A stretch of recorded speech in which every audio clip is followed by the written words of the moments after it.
Good morning, everybody. This is Schmidt Ocean Institute, research vessel Falkor, ROV SuBastian. We want to thank everybody for joining us, if you were able to join for the World Ocean Day call, and we'd like to thank all of our guests. It was a really great hour of talking to some of our former artists and students and chief scientists, as well as current and people on board. So we just want to thank you for doing that. Again, this is Schmidt Ocean Institute. My name is Deborah Smith. I'm a marine tech here on Falkor, and you are watching live footage of ROV SuBastian. We are in the Coral Sea Marine Park on the Queensland Plateau on the northeast corner of Diamond Islet.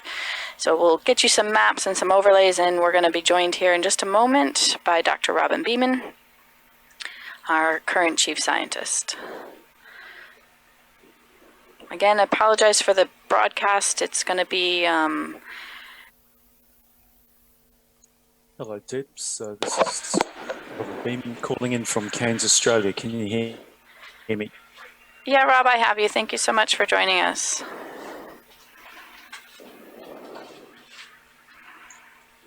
Yeah, very, very nice to be here. Again, maybe our last dive in the visioning of the Coral Sea Marine Park expedition. And Debs, I just... Probably actually working right now, so it's going to come and go. I'm trying to get some stable internet here.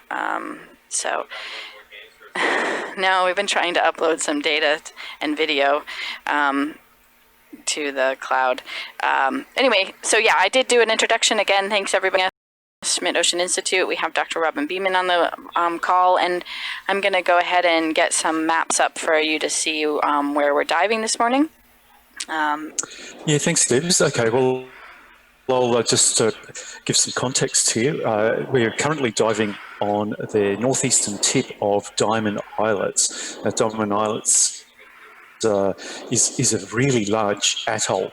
It's about 100 kilometres long and about 50 kilometres at its widest. And it's next to another very large atoll, Hawaiian Reef, again about 100 kilometres long. And so these two large reefs are in the top 20 largest atolls in the world.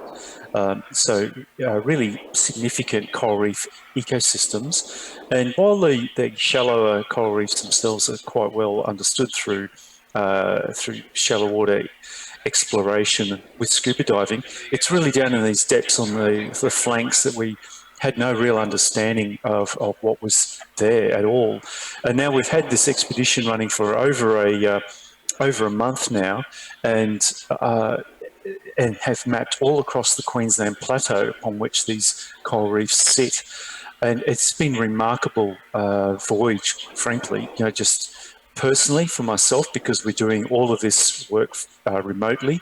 All of the science crew are working from shore, and that's because of the COVID crisis.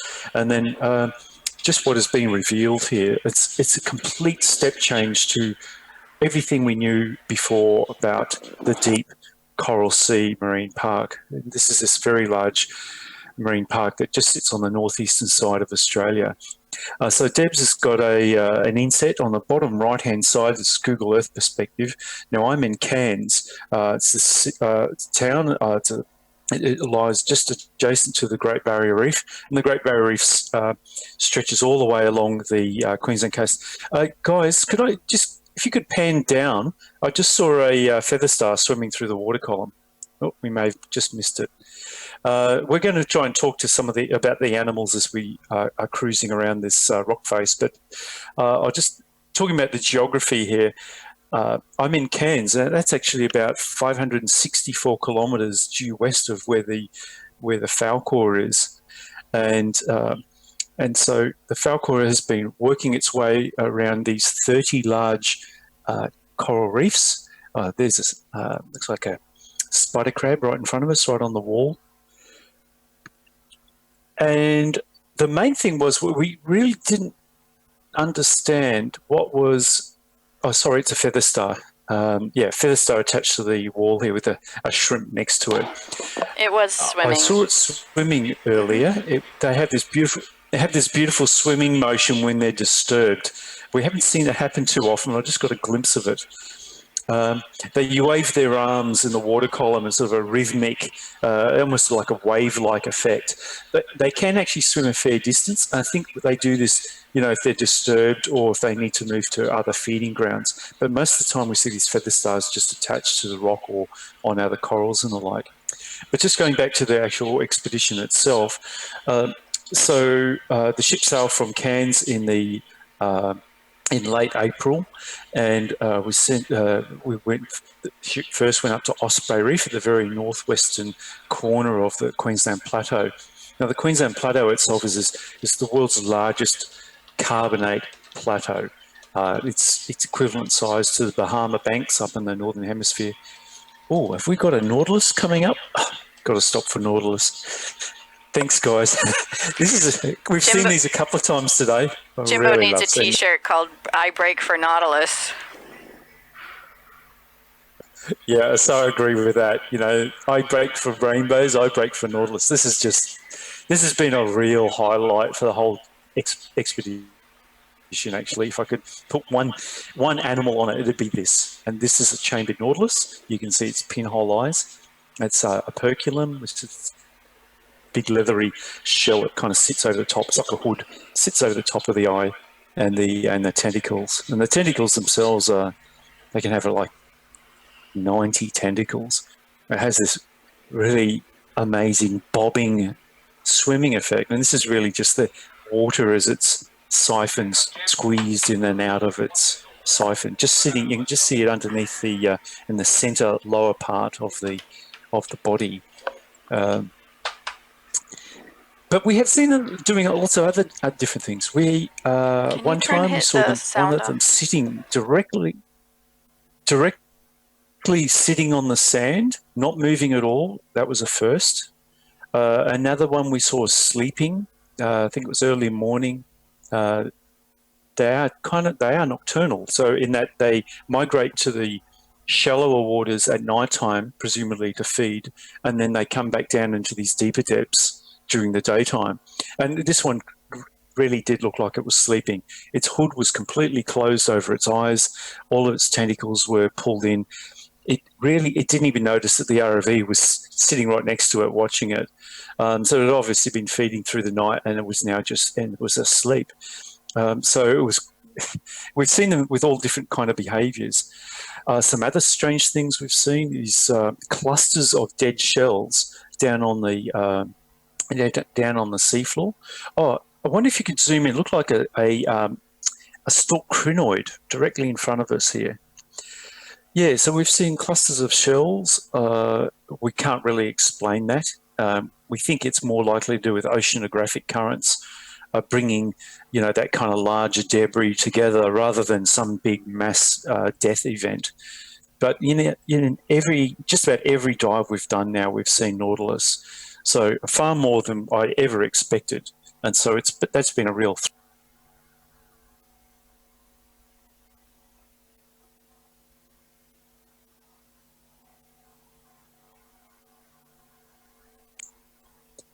And then we're just sneaking up on, it's probably a bamboo coral.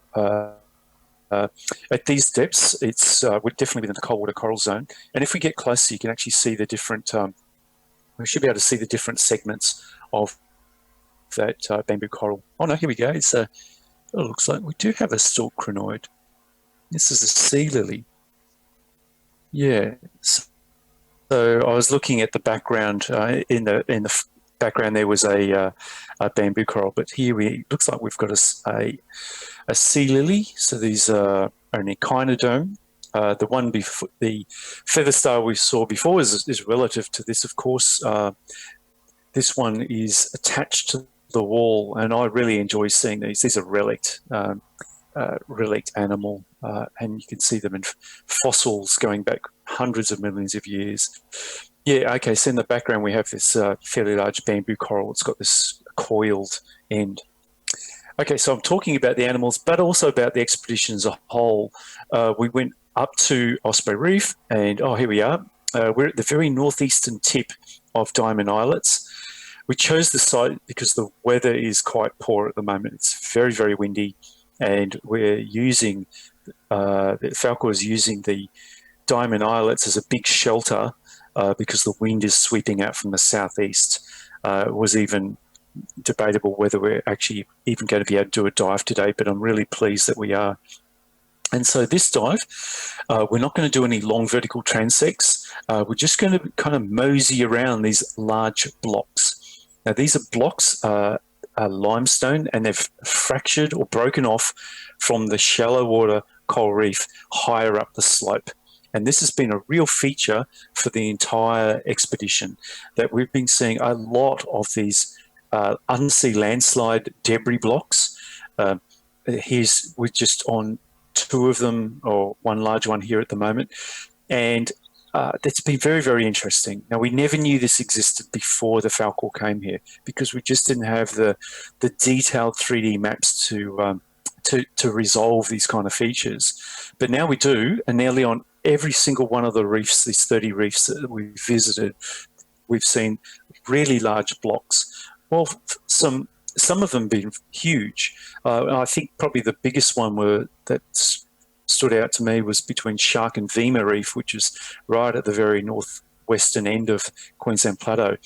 These are 2 shallow reefs. They're long and linear, but the whole middle part of that has collapsed. There's a giant underwater landslide, well over 10 kilometres across, and I guess it results in the 2 separate reefs being what they are now.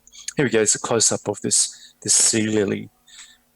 So west of where I am here in Cairns, there's a big limestone province called the Chiligo Caves National Park, and there's reefs there, limestone reefs, 400 million years old, and you can walk over broken up parts of sea lilies. So you can imagine just how long lived this particular this animal can be right through long geological history, and here they are growing as, I guess, relict animals in the deep coral sea.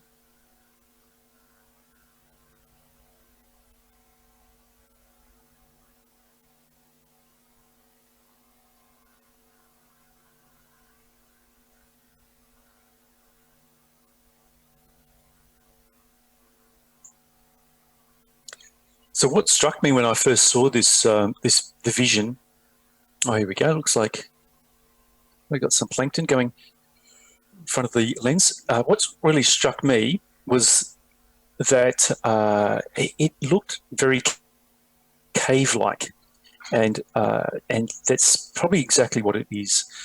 If we think of this rock as originally part of the shallower coral reef system, and the very, very old age of these reefs, and we're talking millions of years old, then there's certainly portions of these reefs would have been exposed at sea level at some point, exposed to the air. And of course, this is how you create cave or karst environments, where that exposure to the air allows rainwater to dissolve the limestone rock. And you're left with this pitting and sort of erosion and all sort of sculpting of the original rock itself. And so that's really what it looks like. But then you also have to remember that there's the whole plateau as a whole has subsided through time. And the last big subsidence event was around 3 million years ago. And so what was once exposed at the sea surface is now drowned. And hence we have what to me looks very much like a karst cave-like environment is now down at around 0.5 kilometre deep. And so what it leaves, though, is lots of cavities and little crevasses and things for animal life to live in. And it's been quite interesting as we just kind of cruise around this big block for the remainder of the dive and just see what we can find.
Very nice close-up of Anthomastus. This is Gorgon's head soft coral. We've seen quite a few of these right throughout the expedition, and on both soft and hard ground environments. They seem to like attaching to the rocks here.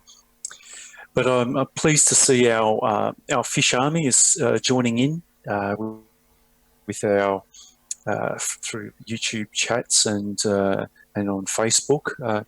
This has been a really great part of this whole remote science experience. If you think of a traditional expedition, you'd have a group of scientists. They go out, they experience it all themselves very personally, and then they try and share it with the world, in some limited fashion, and often, just aren't able to share quite to the extent that we are now. And so, here we have a Nautilus coming into view. It's great timing. And so here we can share this wonderful vision, like the Nautilus swimming live in the coral sea. And I thoroughly enjoyed having the fish experts helping us understand the different marine life that we're seeing out.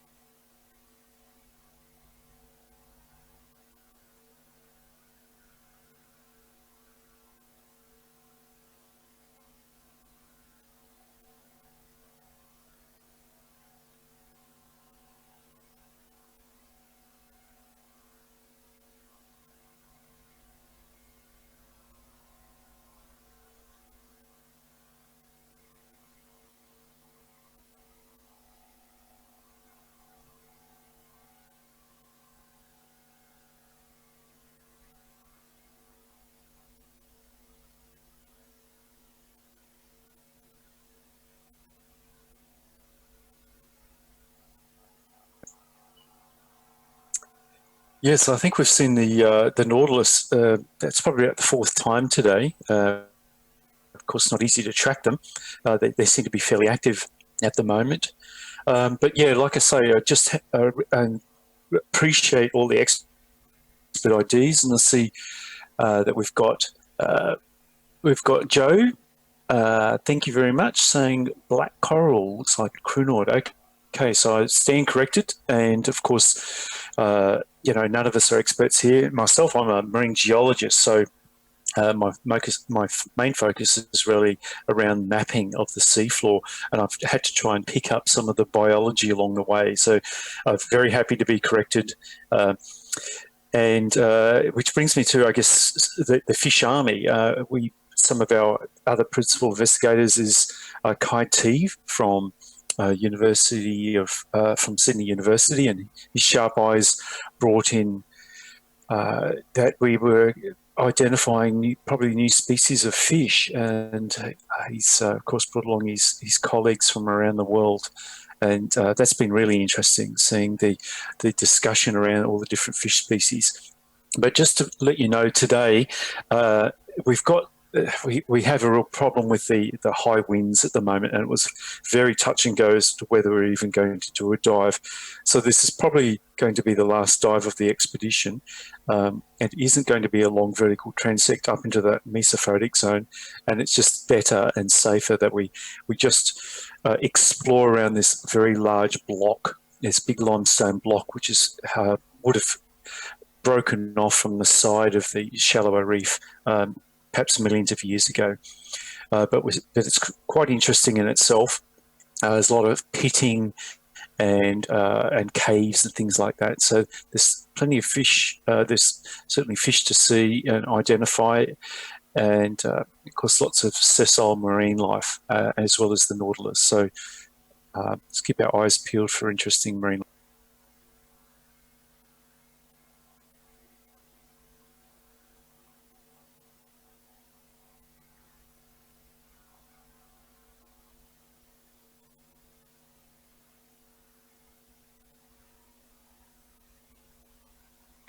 Just the anemone we just saw gives you some idea of the currents we're dealing with down here.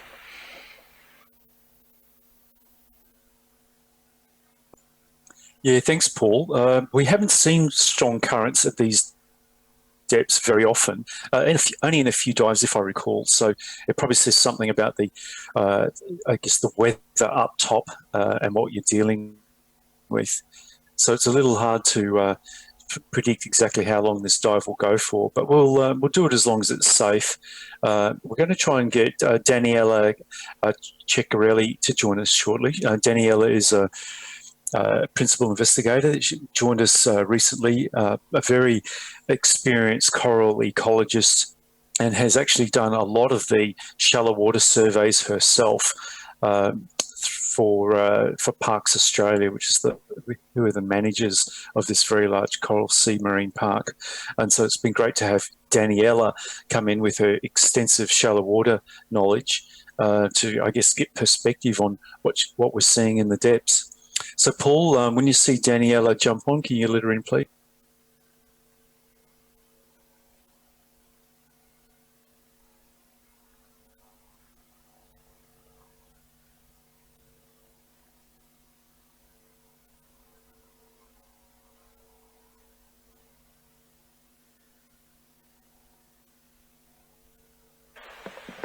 Okay, Rob, Daniela should be just about in now.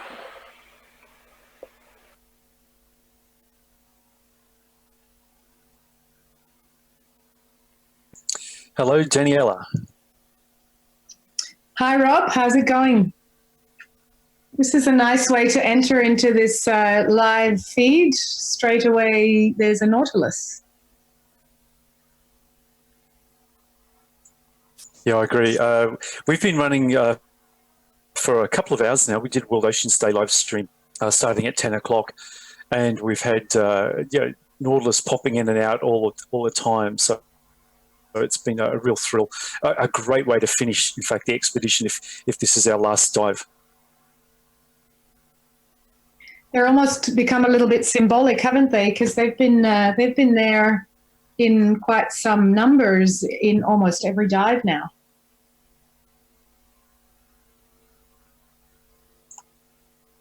Yeah, that's right. I mean, it was a big question mark right at the beginning of the expedition.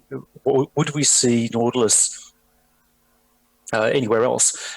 Because we went straight up to Osprey Reef, and Osprey Reef at the very northwestern side of Queensland Plateau has had a lot of study done on the Nautilus there through Andy Dunstan and his PhD, and so much of what we know about the Nautilus populations come from just that one place. But then as we roamed into these other coral reefs, and there's about 30 of them in total, we didn't really know what was there. But Andy did say that there's no reason why we shouldn't see them, because the environment's very similar. Like from a geological perspective, you know, these steep walls, lots of structure, the water environment is quite similar. We understood the behaviour. They tend to stay below around that 500 metre mark during the day, and then they migrate higher up at night. And then I think the first hint that there are other ones around was we saw some empty shells sitting on the seafloor. We thought, okay, great. Empty shells means there must be Nautilus nearby. And we didn't see some live ones for a while. And then now, nearly every dive we've done, we've seen live Nautilus. And what really strikes me is we're kind of just jumping on one small section of these 100-kilometre long reefs, and we've seen live Nautilus on every single one of them. So what does that say about the general population of Nautilus? Well, it seems like it says like that the coral sea is a favourable environment for them, or offers lots of favourable habitat for them. I want to jump in and say I found it interesting because the dead shells on the bottom were often in these aggregation type groups. And when we talked to Richard yesterday, he shed some light on why that might be, and said that when they die, the shells float to the surface because the gas inside them expands. And so then it's the ocean currents that sort of bring them together, and eventually they do sink.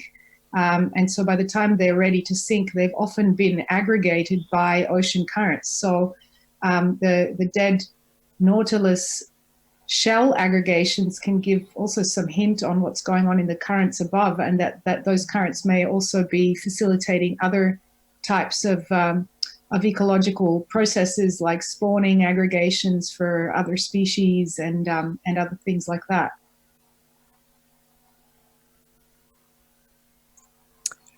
Oh, absolutely, Danielle. Yeah, no, I think Richard's right. We're not talking about like a mass death event where they just suddenly get a whole lot of shells dying, but we do know that there's fairly strong currents at times down on the seafloor, and geologically it's quite easy to see this through bed forms. So yesterday we were going over ripples and things like that, but it wasn't just ripples. I could see there'd been winnowing, and winnowing is the, if you think of like wheat, they throw the wheat in the air and the lighter fragments float away and you're left with the hard wheat grains. The same thing can happen on the seafloor. And so you get a winnowing effect whereby the softer grains, the smaller grains get blown away in the current, and you're left with this sort of more granulated effect. And we definitely saw this yesterday. And so along the tops of those ripples, you could see the coarser grains. So clearly there's a winnowing effect going on. The same thing can affect, dead shells, even to the size of Nautilus. So it's no surprise you can actually get clusters of larger objects, like, let's say, dead Nautilus shells in groups, because the same thing's happening at that sediment granular level.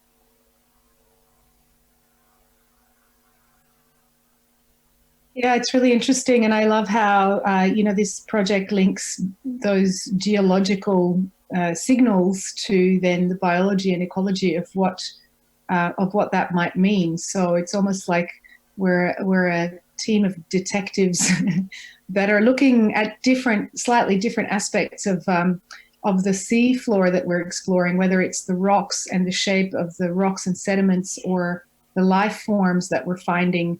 They're all related, and one might give you the ability to predict the other, or vice versa. Yeah, absolutely. The other thing I'm enjoying, you mentioned the team of detectives. It's also the team of detectives ashore. That's been really exciting for me. This is a really interesting fish. Geez. Okay, Fish Army, what have we got here? This is really interesting. I don't think I've ever seen that before.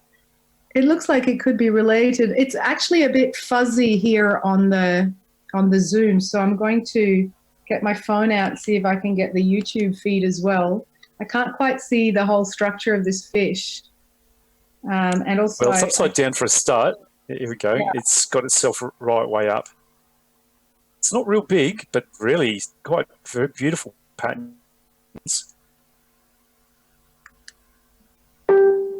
Wow. Do you have YouTube on somewhere? On a different device?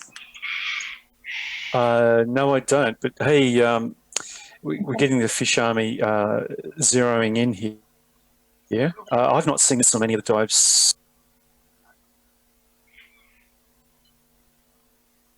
Okay, I've got the YouTube live chat on, and it's a little bit delayed, so they're only just getting this now. And so Joe is saying Holardia goslini, and I might look that up and see what family it is. Thank you, Joe.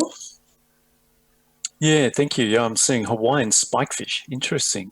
Genus of spikefishes and over deep waters in the Western Atlantic Ocean and the Pacific Ocean and around Hawaii. I wonder what Kai T and his Fish Army make of that.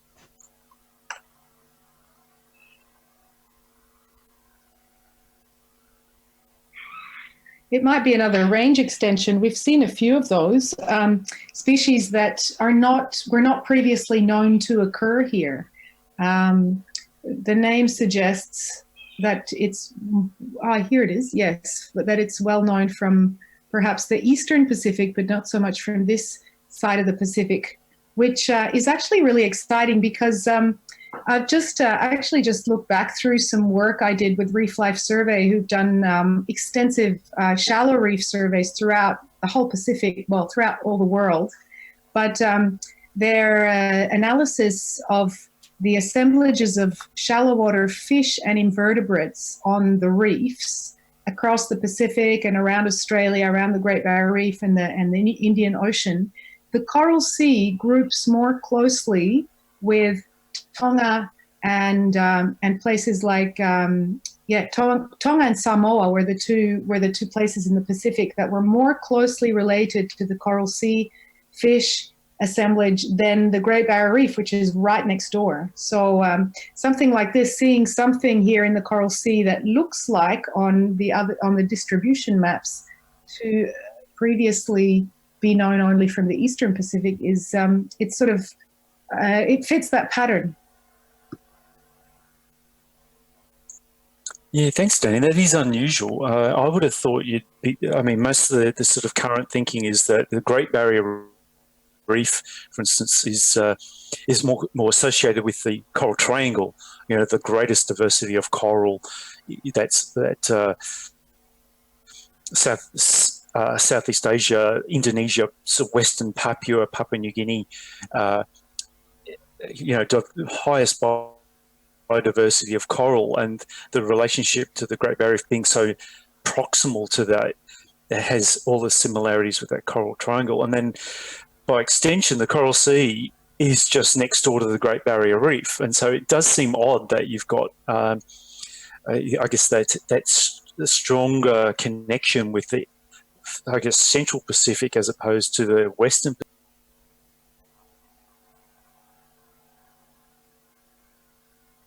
Yeah, and it also goes to show that, you know, really in the Coral Sea Marine Park, it's not just a repository for species that, you know, you might find on the Great Barrier Reef anyway, just at a smaller scale because the reefs are smaller, more isolated. It's not just a series of stepping stones from Western Pacific reefs like Vanuatu, New Caledonia, the Solomon Islands, to the Great Barrier Reef. It's actually its own unique thing. And it also groups out very closely with Ashmore Reef on the northwest Australian shelf. So we have it in our Australian waters, these Indo-Pacific isolated oceanic island fauna that you wouldn't expect to find, that we have nowhere else on the continental shelf around Australia.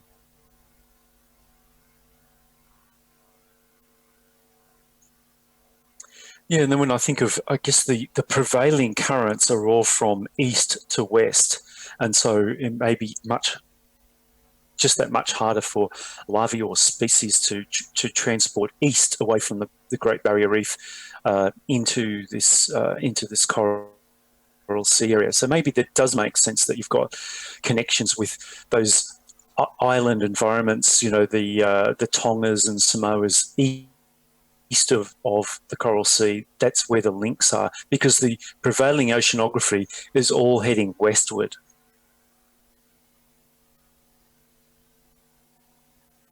Yeah, that's right. And I mean, but that makes it even more remarkable that, you know, we have assemblages that are similar to places so far away. And, you know, when we were surveying the shallow reefs of the Coral Sea earlier this year on the Iron Joy with the ARC Center of Excellence for Coral Reef Studies and James Cook University, where we did these surveys for Parks Australia, we'd come aboard after sort of we'd finished surveying each reef, and we'd be puzzling over like how, you know, why are things so different on this reef than we just saw on the last reef, and I wonder how much just random, you know, we call this stochastic variability or random variability in simply what arrives there and manages to hang on long enough to set up a population is responsible for driving these patterns. So, you know, we're looking for things that are predictable, like currents, like wind, like, you know, even the life history of things or the larval duration.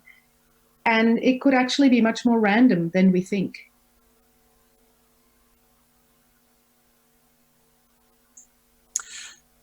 Yeah. Yeah, and I guess if I put my geologist hat on here to sort of add to that picture, what we know is that we've got these, okay, so we have these very, very large coral reefs sitting there, in some cases quite isolated. But we do know that around the edges, there's a lot of material, a lot of rock material. So if you're a sessile animal that needs a hard substrate, it's not like there's only the shallow part and then you got the flanks and then it's all mud at the base. The picture that we're getting from the mapping that's been done on certainly on this Queensland Plateau is that there are a lot of small, hard, well, smaller relatively, blocks and pieces of hard material all over the plateau. Of course, most of it is, I guess, concentrated closer to the edges of these reefs. But in some cases, we've found rock debris tens of kilometres away from the edge. So I guess what I'm saying is there's a lot of smaller, they've got the larger island, the main shallow coral reef system, but when you're getting down into these deeper areas, there's lots of lots of places as stepping stones for other corals, deep water corals and fish to move around on. It's not just everything is locked within these individual islands of shallow coral reef. Well, and that's the value and the beauty of what you guys are uncovering there, right? Because for many of these structures, we didn't even know they existed, or we thought there was a structure. Yesterday, Debs showed me how on Google Earth there was this bump that looked like it might be this 100-meter tall hill on the seabed, and then when they went there, there was nothing. So this is really creating an amazing 3D image of structures and patterns, and also giving us information about what the currents might be. That's filling in the gaps of what we knew, and also not just what we knew, but what we were able to infer from what we knew, because there were too many big gaps in our knowledge.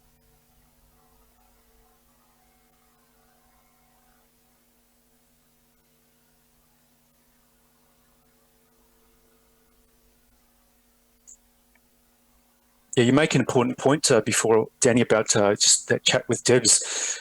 We've not only have we mapped a lot of new seafloor, but we've disproven a few things. So when you have very coarse depth maps, it's and that's all you're dealing with. It can be just simple anomalous gridding processes, to create those maps that you get these anomalous high points, which make you think that there's some kind of reef there. And that's happened in a few places around Moore Reef, for instance. There were, when we even planned out this expedition, we thought we need to send the Falkor there because it looks like there's, hundreds of these smaller little seamounts. In fact, there was only one new one that we discovered, and the rest of it was relatively flat. And so it was interesting to disprove, I guess, some areas. But, aside from that, I think finding all of these new blocks and things from landslides has been quite a revelation. Like, we just did not know they existed down here. Wow, yeah, that's amazing, because, an important thing with that too is that we often on a large scale out in the open ocean where, we're only just beginning to realize that those areas also need protection. We have this, even in the marine world, we have a bit of an out of sight, out of mind attitude where historically the deep ocean or the open ocean or areas beyond national boundaries or national jurisdictions have been a bit ignored because we were expecting them to be empty or not quite as important, which sort of belies the fisheries catches there, of course, but that's another story altogether. But so, we now that we understand that these areas are A, important, and B, vulnerable, and nations are in fact pushing for their protection and putting in place big marine parks, we're using surrogates like bumps on maps on the seabed to try and infer what might be there. So, usually in our shallow water knowledge, greater geomorphological structure is usually associated with greater biodiversity. So if we see bumps we might be more likely to protect an area than if we don't see bumps. And so therefore this ground truthing, to get in there and make sure that we are in fact seeing the right things, is so important, and is going to be so valuable, you know, in not just in the future, but in other areas of the world currently, to be able to just get in there and do the detective work to actually see what is there and are we getting it right with our protection measures.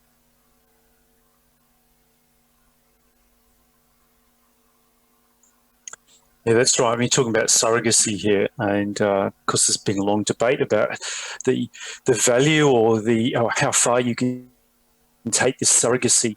But when you're starting with not a lot, like let's start with you know, like that clean slate where you really don't know much about the seafloor.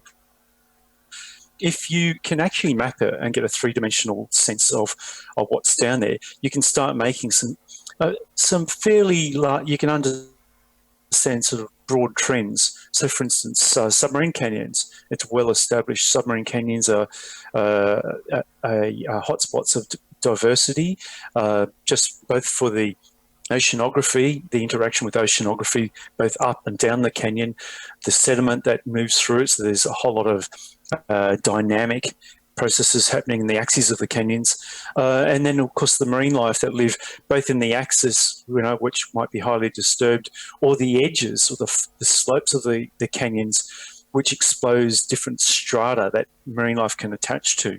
So it's actually not too difficult to infer animal trends or biodiversity trends when you have that broad scale, I guess, geology or geomorphic knowledge of the seafloor. So hence, you know, before we have the tools to really get down like the ROV and do this fantastic underwater vision, you can start with just your basic good three-dimensional maps of the seafloor, and that's a very good start for doing any kind of surrogacy work for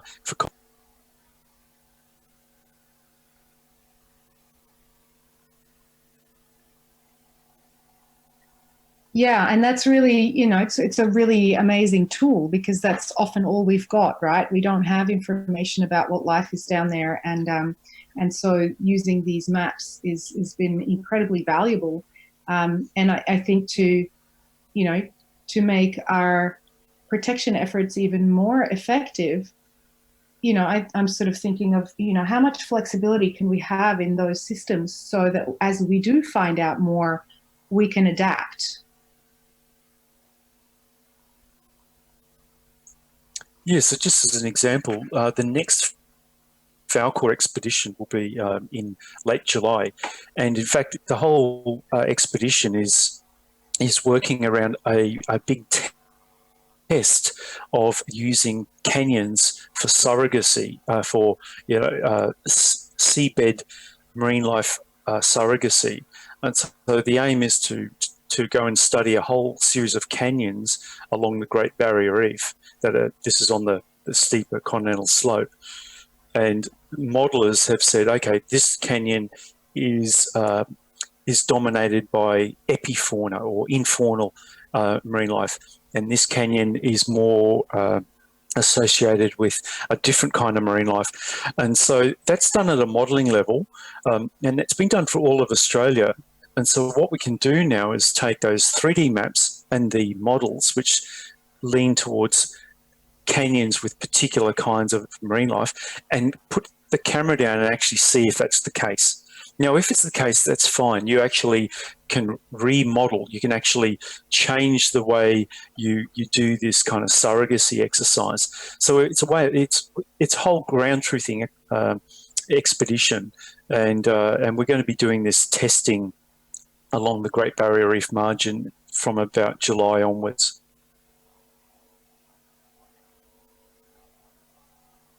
I'm excited to see what that reveals. Yeah, so on the Great Barrier Reef, we don't have much knowledge at all.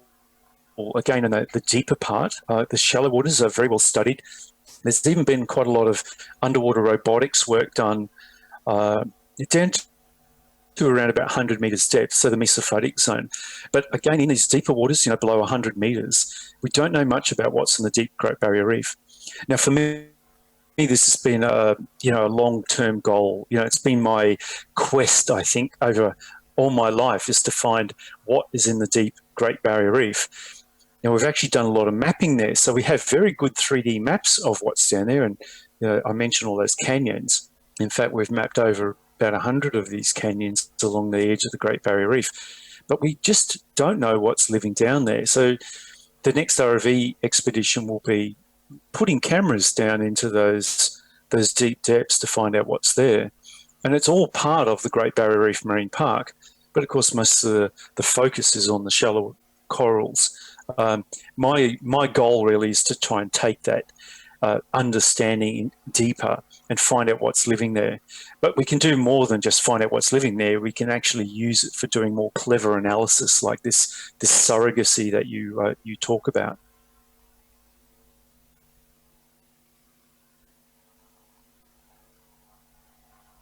Yeah, and these kinds of things are evolving quite rapidly, right? So our ability, with our understanding of mathematics and statistics, to try to be able to catch up or keep up with the discoveries that we're making, and to be able to tailor or adapt conservation measures to the changes or to the updates of what we know. Yeah, so just talking about this future expedition, there's a team down in at Geoscience Australia and CSIRO who are working up the sampling regime, so that we're not randomly dropping the ROV SuBastian into just some part of the canyon. It's all going to be very carefully selected so that we can do this analysis, this comparative analysis, to be able to compare one canyon against the next canyon, and in order to fine-tune this surrogacy network. Ultimately, we want to be able to apply this, this framework for surrogacy right around Australia, because you just can't put cameras down in every single canyon. It's impossible. So you have to be selective, you have to be careful how you do it, and so that you have rigorous statistical analysis to be able to compare the few canyons that you put cameras down into against all the other canyons that we have 3D maps for. So the broader goal is to be able to apply this, framework for surrogacy right around Australia.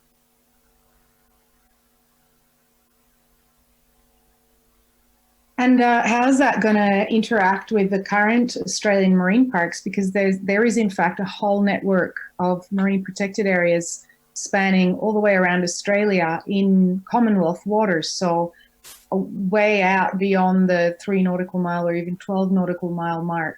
And in the Coral Sea, it extends all the way out to encompass Mellish Reef, which is 780 kilometres offshore, and similar distances from everywhere else. So incredibly isolated areas. And so, and that also brings me to say, well, these are the kinds of methods that we use to try and figure out which of these isolated areas that are really expensive and difficult to get to include or exclude from marine parks. And then as we learn more, hopefully there's, we can adapt.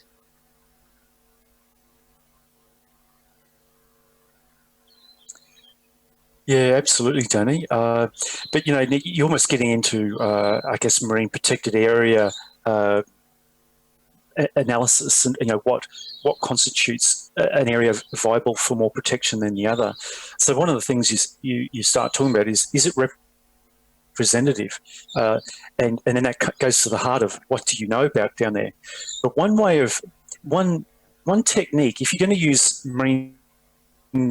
marine reserves for preserving or conserving different parts of the ocean, one clear technique is to have the largest area possible. So when you start with an area where you don't know much about, rather than making it a postage stamp size reserve, you make it as big as possible, and that way it allows in time, more knowledge to add to it. And I use the Great Barrier Reef as a good example here.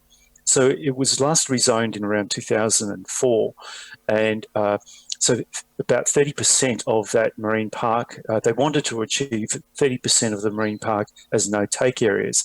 I think they ended up around about 33%, but there were big parts of that deeper Great Barrier Reef on the continental slope itself that had not been mapped. But what they did was they put in some fairly large zones, no-take areas, and over time, over the subsequent time, we've now actually added and done all that 3D mapping, and it has just shown how complex it is down there. I guess the next step in this whole process is to find out what's living there. So we've done the mapping. Now we're actually going to put cameras down there and find out what's living there. But we're doing it within this surrogacy kind of framework to test that the hypothesis around the results of that.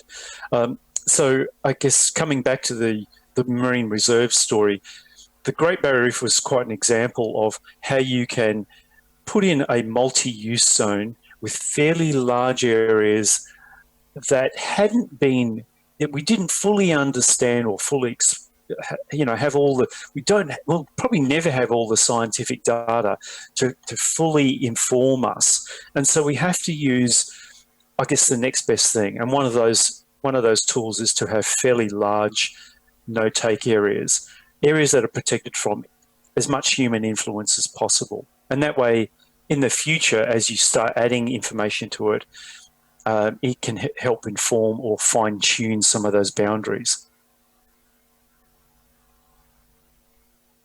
Yeah, definitely. You're touching on, the guidelines, essentially, of marine protected area design.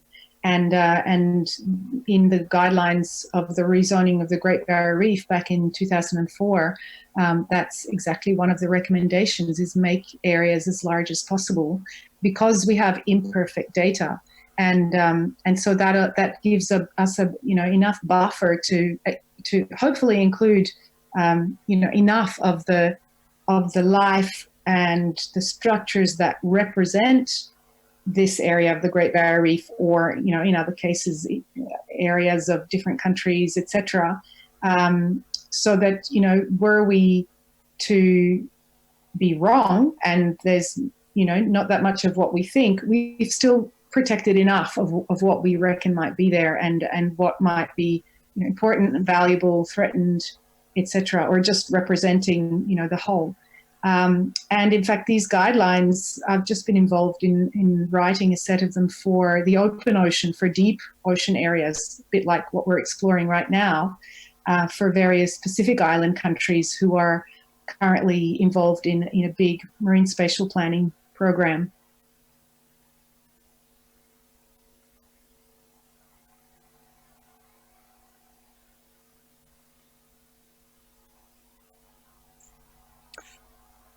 So I'm just curious then, Danny, when you look at, just saw a fish go past. Just curious, when you're looking at the Pacific and I guess issues where they're at, perhaps they're at very early stages of doing marine protected zoning. How does Australia compare against where they're at? Is it quite translatable, or is it we take our experience and say, well, this is what's worked for us, and might it work for you as well? Yeah, it's definitely translatable. What Australia's done and continues to do, especially in offshore waters, is pretty much applicable out there. I mean, we wrote a big review where we could where we took the guidelines that have been used. We actually took the ones that were used to rezone the Great Barrier Reef Marine Park, because there are not really anywhere much better guidelines, say for the tropics, for example. And I mean, those guidelines have been adapted to other ecosystems as well. But we took those guidelines and we basically assessed them against what we know about deeper offshore pelagic open ocean environments. And I mean, a lot of the things were still applicable very much to the open ocean and to Pacific Island countries, with the inclusion of some of their own traditional methods, which they, have been implementing from ages ago, and some of them have lost them and now are recapturing them and reapplying them. But so blending in those things, and also the bigger things, because the open ocean things, the scale of things is bigger, right? It's generally broader. There's more areas, or there's more space between areas of interest. Say a seamount is usually much larger than an individual coral reef on the Great Barrier Reef. So these are just examples of why we might want even bigger areas. And we know less about the open ocean and the deep sea. So this one guideline that you've brought up is very, very applicable to open ocean, Pacific nation, oceanic, deep sea, etc. environments.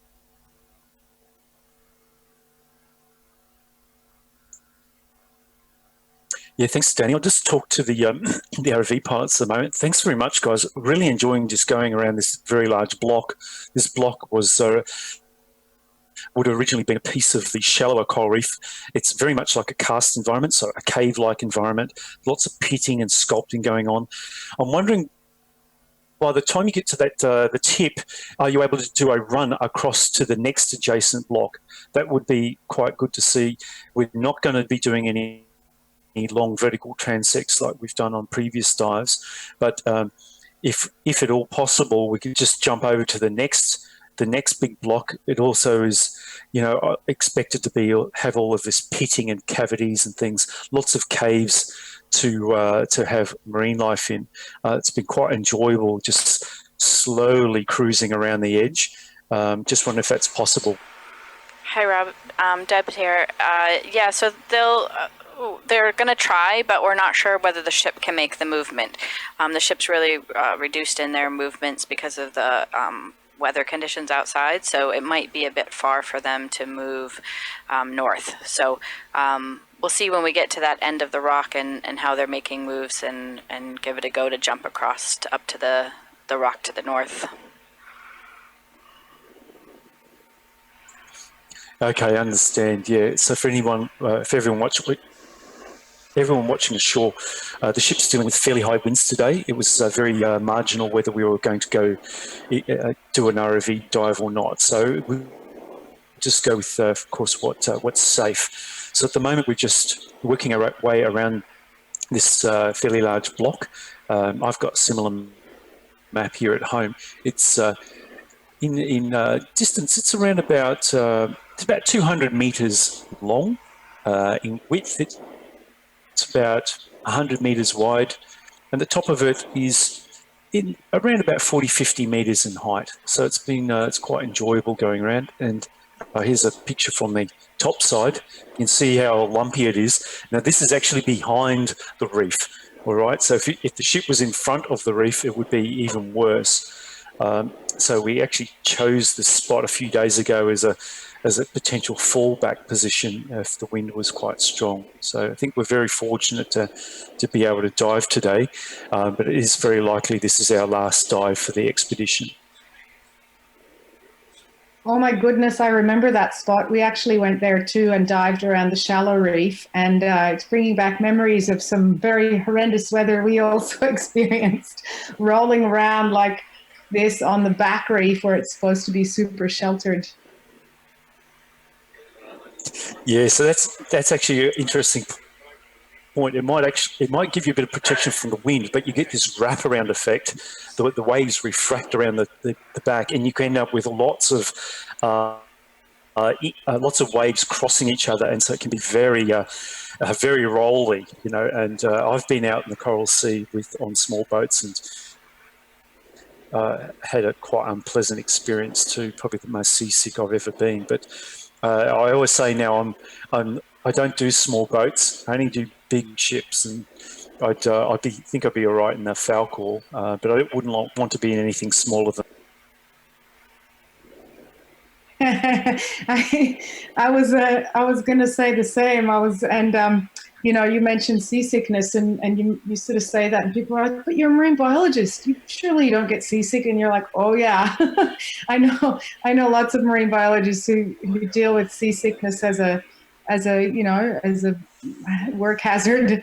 But I was just thinking about it yesterday because it's pretty windy here where I am on Magnetic Island too. And I was, thinking that the saving grace for me when I go out to sea in the Coral Sea, and I've been out there in quite small boats too, is that at some point I'm going to get in the water and feel better. And I don't know if that would happen if I was doing your kind of work, which is, you'd be sitting watching a screen on the ship, right? So you'd be subject to all the rolling around that occurs topside. But I mean, we had some very interesting experience laying transects in the surge, because you're right, the waves wrap around and it gets very messy, and you're trying to, do these systematic coral reef surveys, laying down 50-meter stretches of transect tape. And because our surveys were somewhat sparked by the 2016 bleaching in the Coral Sea, we were surveying the reef crests where most of the bleaching occurs in the shallows, and that's also where the waves break. So even on the sheltered sides of the reefs, we had some quite hairy moments trying to, interact with the reef less, and failing while we were trying to lay the tape.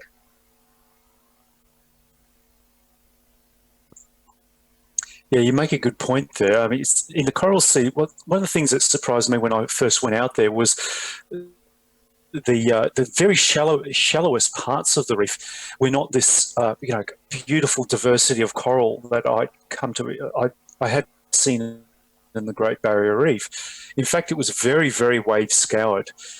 It was on Holmes Reef and Flora Reef that we're visiting in 2010, and there had been some fairly big cyclones through there, and so that whole like probably 10 meters and shallower was completely scoured. It was just like this moonscape. And it wasn't until we got below that 10, 15 meter mark that the corals really come out. And of course, it was quite beautiful, very, very high coverage, lots of diversity, and stretching down into that mesophotic. You could easily see it, but it looked like that whole topmost part of the reef had been scoured with a bulldozer.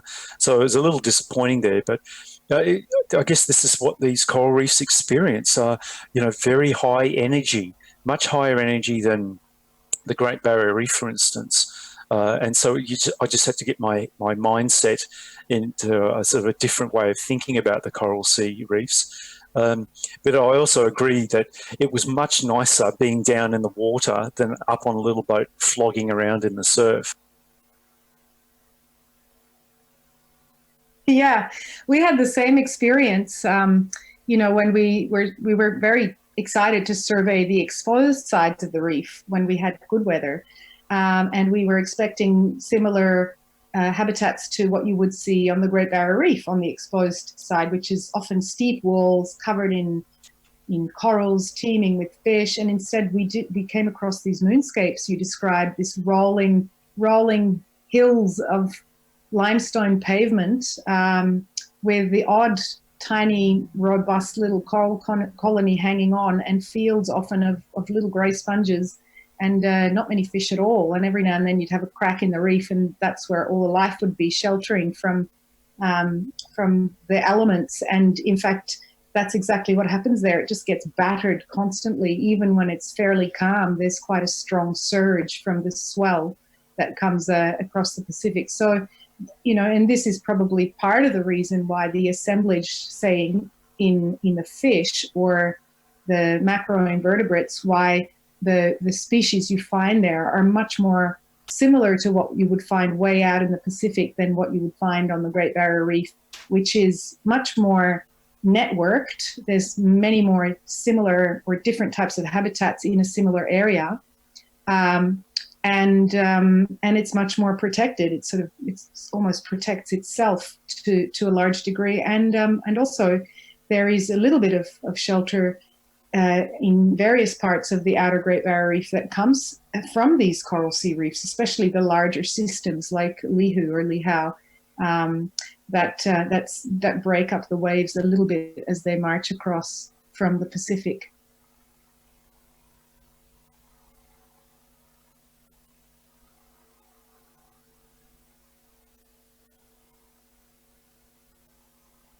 There you guys go. There's a little Oh, that's a different view.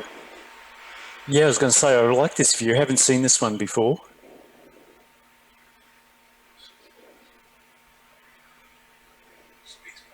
So talking about the communications at the moment, this has been a really remarkable part of the whole experience, being a virtually run expedition where all the scientists are ashore because of the COVID crisis.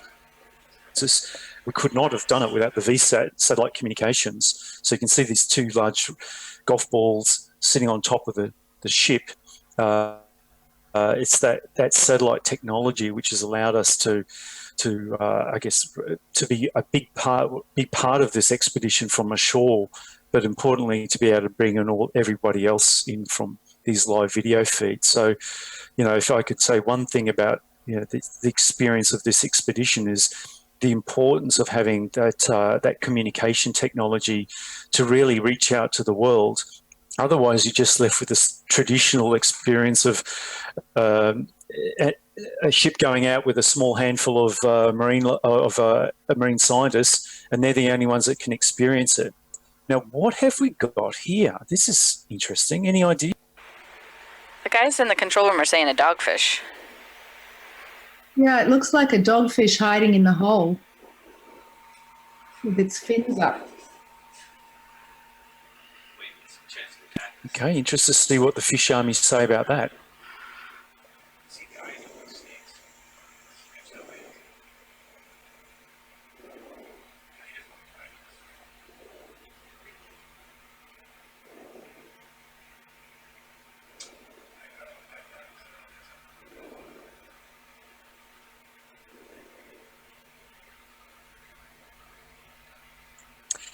I really like that this rock is giving all these little cavities and things. Now, this is I've mentioned before, it's a karst environment.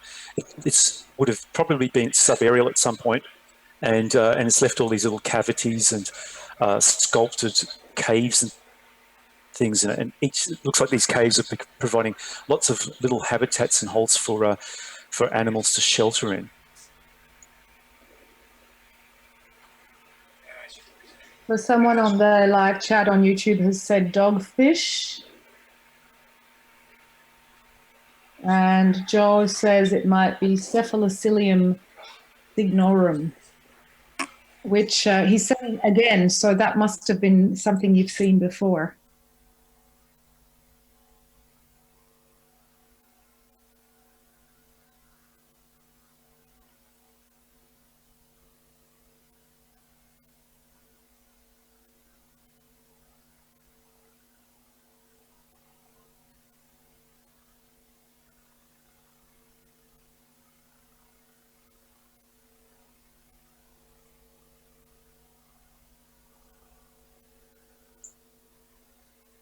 Okay, I'm just looking at up on the web here. Flagtail swell shark, very interesting.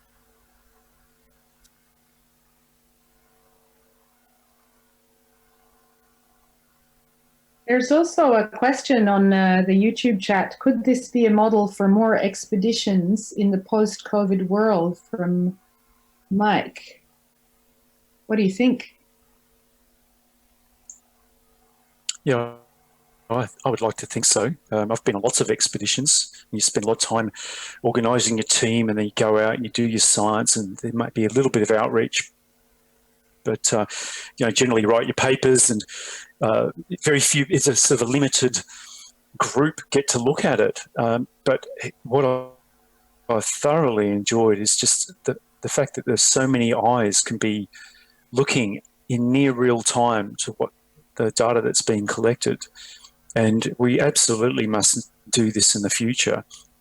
If you think of many research vessels are funded by government, so we're talking taxpayers' money here, and so really the public needs to benefit them and see the benefit of this research. And so all the technology is there clearly. We've got satellite technology that allow this, the live feeds of what's happening aboard the ship, or the 3D maps are being collected, or if we're lucky, deep ROV dives. There's no reason why we can't have this technology happening all the time on research ships. And so I would, I'd be a huge advocate now in the future that we must expand, outreach from research expeditions. It should get away from these small, limited groups that only experience what it's like to do ocean research, and take more of a leaf out of these philanthropic organisations like the Schmidt Ocean Institute and the like, who are, have proven the value of showing this footage and vision and data to the world in near real time.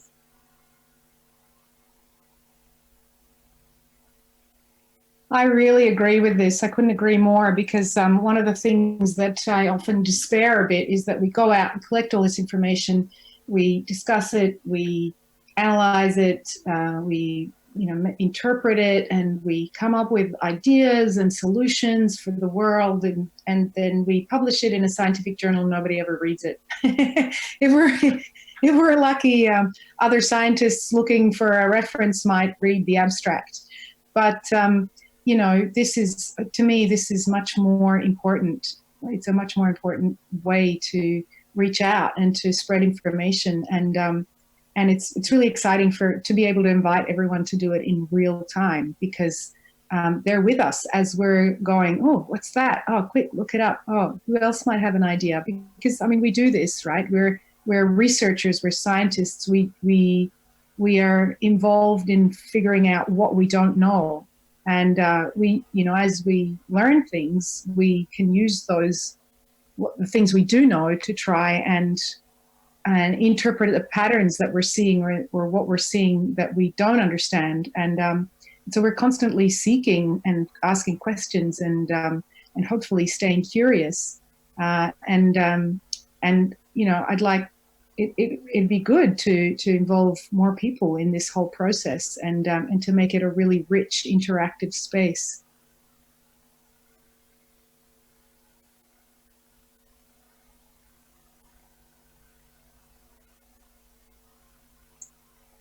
Yeah, thanks, Danny. Look, it has been a real revelation for me. We were forced to do this because the ship had to sail without any scientists. And so, we had to embrace this technology, not for choice. We just had to do it. The being ashore and trying to interact with the vessel and understanding the situation. Oh, that's an interesting view. I like that. Fisheye view, looking down from above. That's fantastic. And then you've got the sea view. This is the 3D view of the seafloor. Now, most of what I experience in my working life is this bottom right. This is the 3D maps. What we've never been able to do really well, certainly in Australia, is actually bring the marine life into that as well. So, Falkor, we can do it all here. But just talking about the technology exists. This isn't some kind of new thing. It's been around for a long time. It's just that the Falkor just does it better than most. But I spend a lot of time I work with the Marine National Facility in Australia, and have been on at least 8 or 9 expeditions over my last 10 or so years, and often as the chief scientist. And I would advocate that we need to really boost up the outreach presence from vessels like the Marine National Facility, which is a fully taxpayer-funded vessel. Not only just the outreach, but I guess also the data sharing as well that goes on. That's been something else. We don't talk about that so much here on these live feeds, but I might just mention it. The data that you're seeing is being shared to shore every day.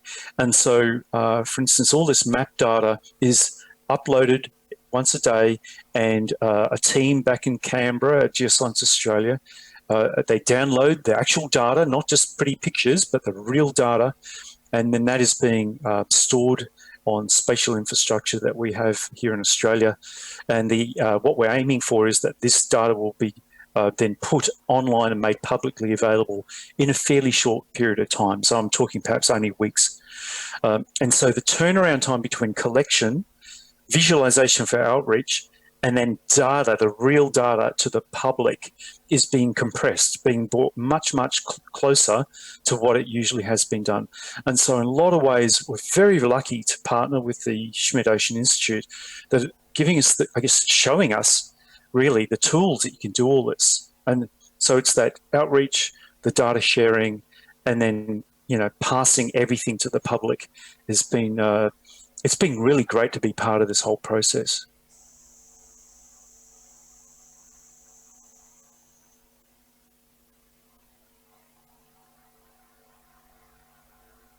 And Rob, can you talk about a little bit about what you might use these data for?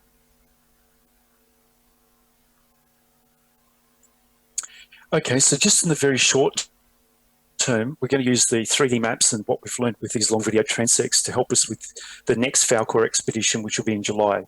Now, there'll be a lot more systematic sampling there. We'll have permits for actually collecting physical samples. So many of the corals and things that we're looking at here, we'll actually be able to collect them and then do all that wonderful taxonomic analysis through people like Jeremy Horowitz, who's looking at the black corals, Tom Bridge, who's looking at the mesophotic corals, Merrick Eakins will be looking at deep water sponges.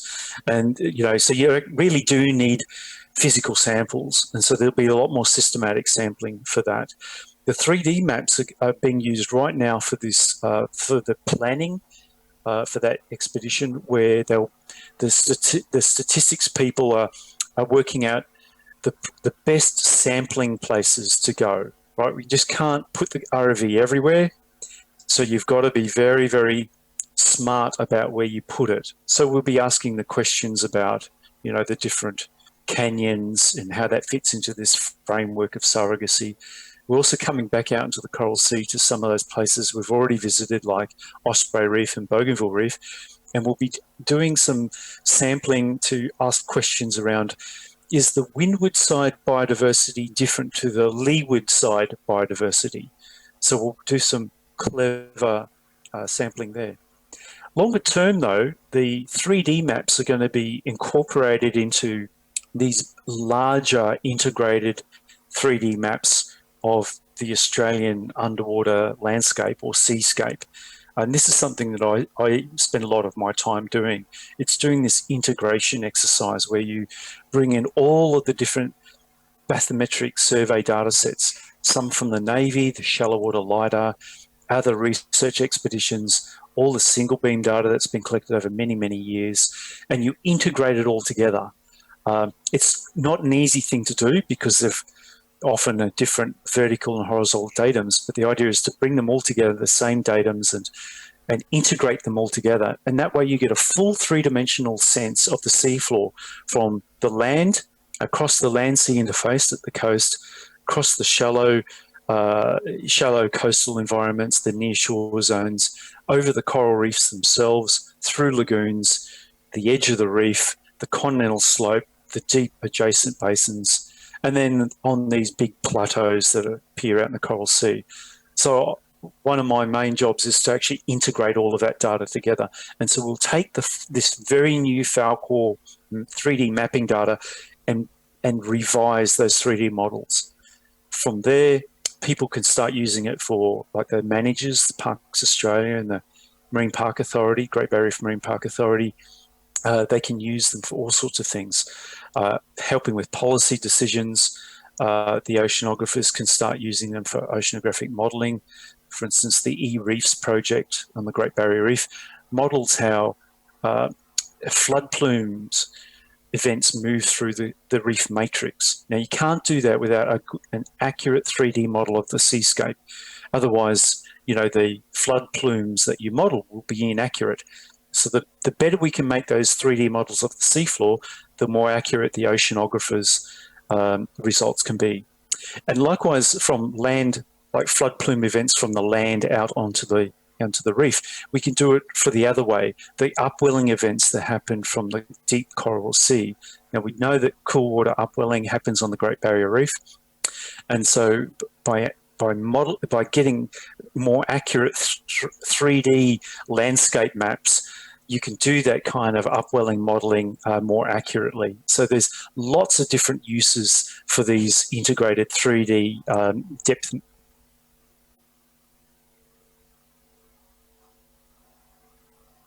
Thanks, Rob. That's really great to hear, and it's really interesting to hear how, of course, these maps and models and the data are going to be used by multidisciplinary teams. Like, it's going to be useful for all kinds of further study and also for management.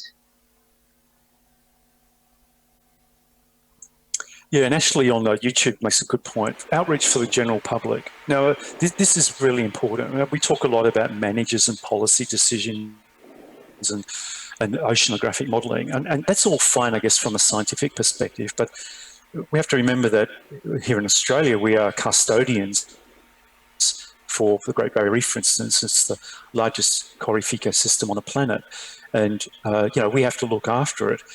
And so the more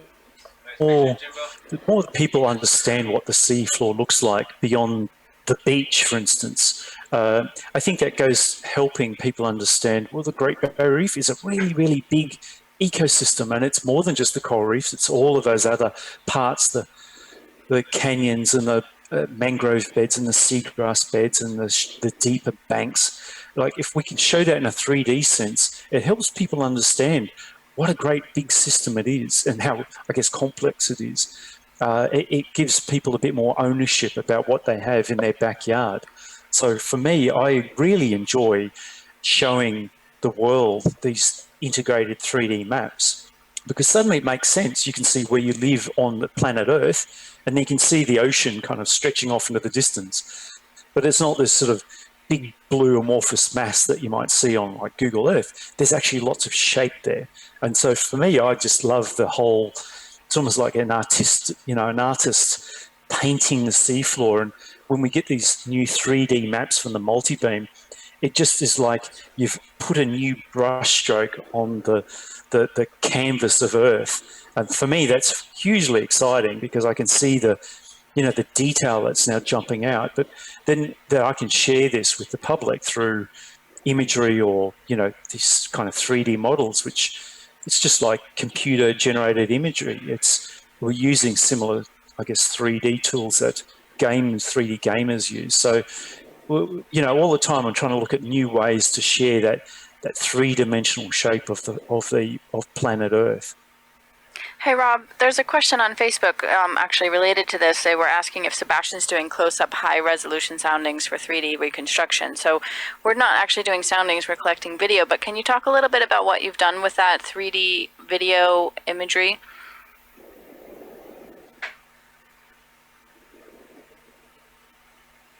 Yeah, for sure.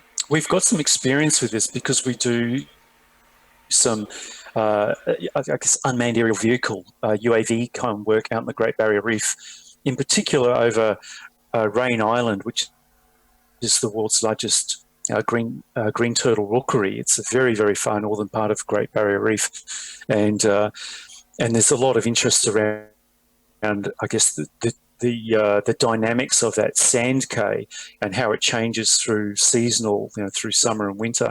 And the way we solved it was by doing repeated UAV imagery over the top. It has this name, photogrammetry, or structure from motion.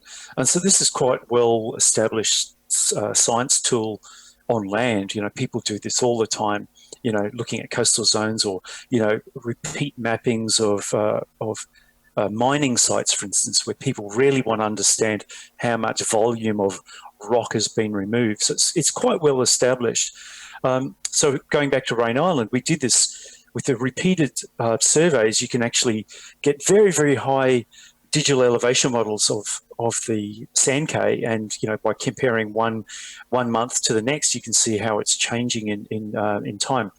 Okay, so all that really needs is very good imagery, photos that are taken overlapping each other. And by getting overlapping photos, the pixels of one photo can be compared to another, even as the vehicle is moving.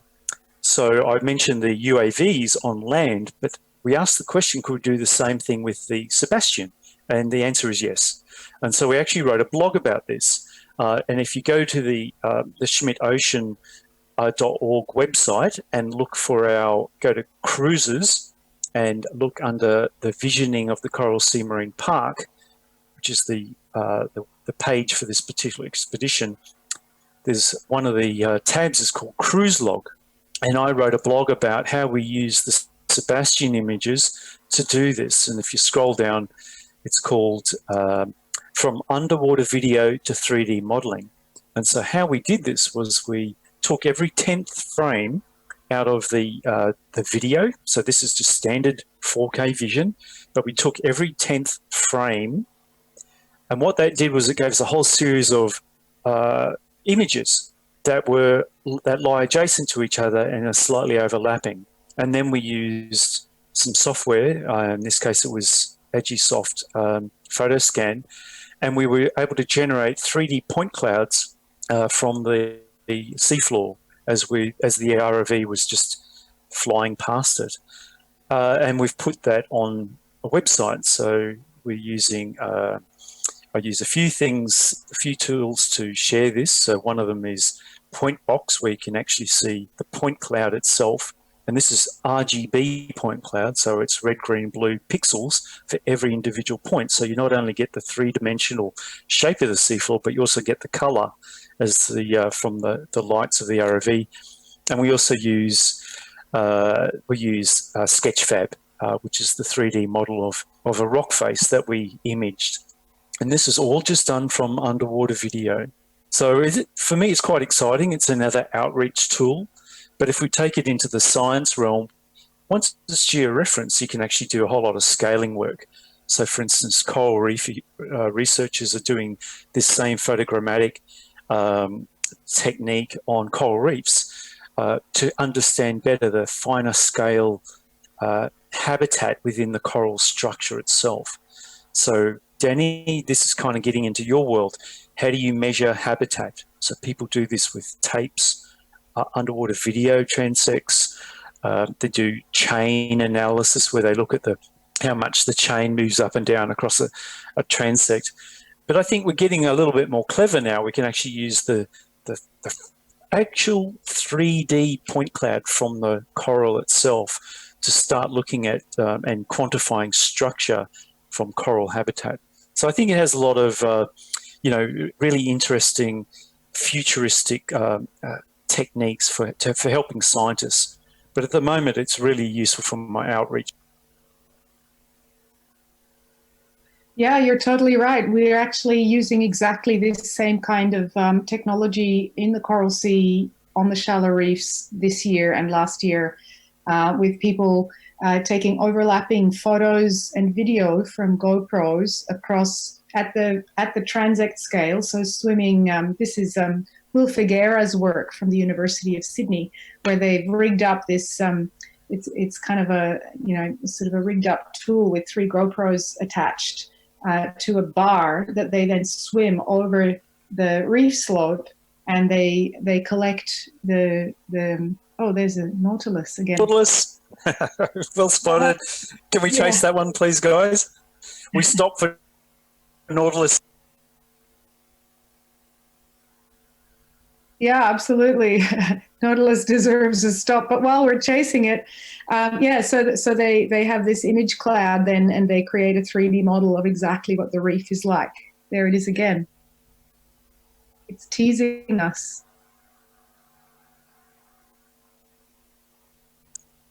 Yeah, and oh, there it is there. I'll just shut up while it's zooming around.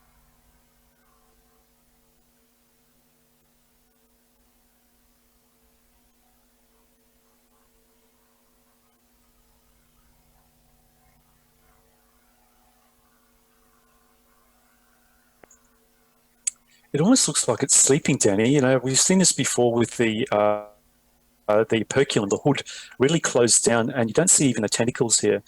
And some of the others are far more active with their tentacles streaming.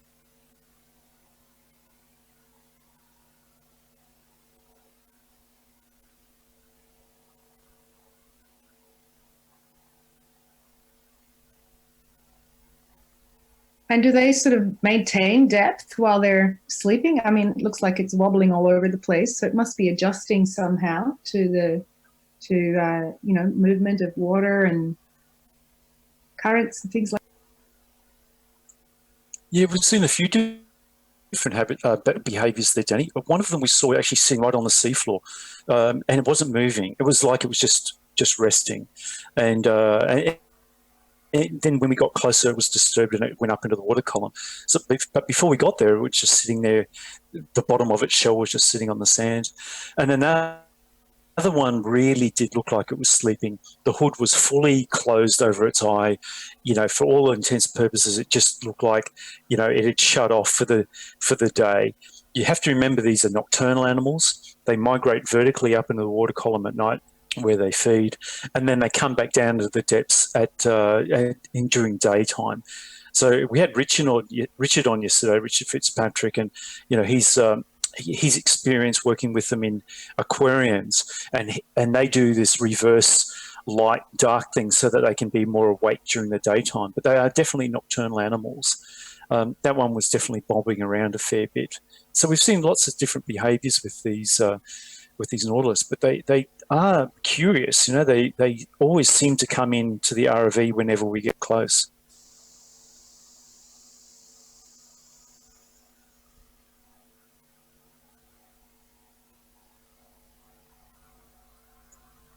Okay, so just talking about that photogrammetry before, for me it's very exciting, but it's not a trivial exercise. And you mentioned Will Figueroa, his work, and ideally you have two cameras mounted on a bar, and that way you straight up for every photo you're getting a stereo image. You're getting two photos for every photo taken. With the ROV vision, you have to remember it's sort of moving along the seafloor, and one of the things that are important is that whatever you're taking photos of has to be really orthogonal to it, like directly pointed at 90 degrees to it. So think of it from the perspective of, let's say, a UAV flying over a sand cay. It needs to be pointing downwards. You don't get as good effect as if you're just going along obliquely over the seafloor. And so we haven't been able to just pull out any old vision from the ROV. We've specifically looked for areas where the rock face is pointing like 90 degrees at it, and then we get a nice pass over it where each adjacent photo or screen capture is I guess orthogonal to the direction of the vision where it's coming out of the camera. Oh, here we go. Here's the Nautilus.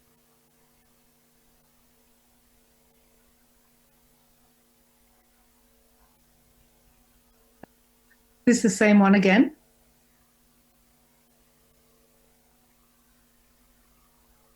Yeah, it could be. I think our biggest record was 18 sightings up at North Horn. You can see the siphon underneath, and that's squirting water. That's what's giving it this rocky motion.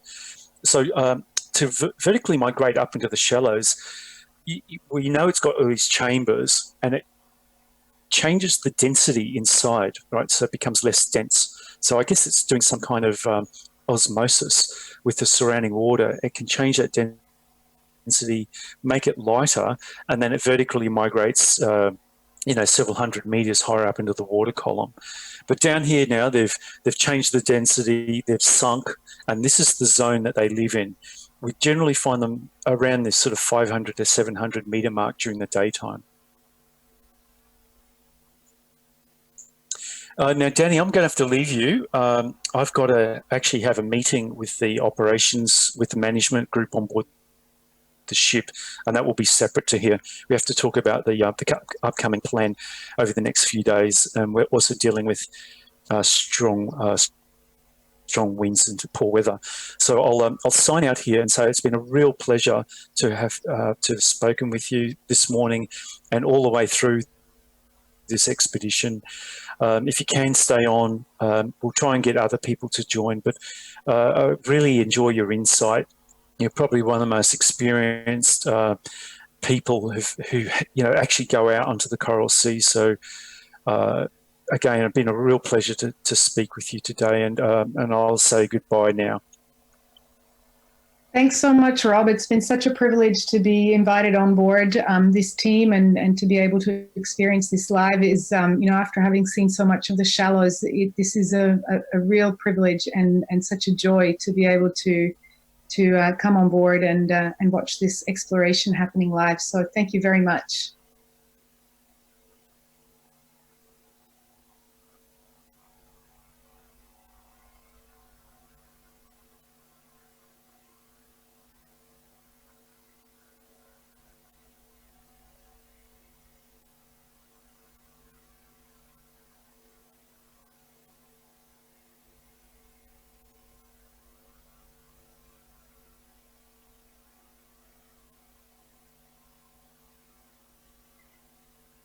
Debs, are you there?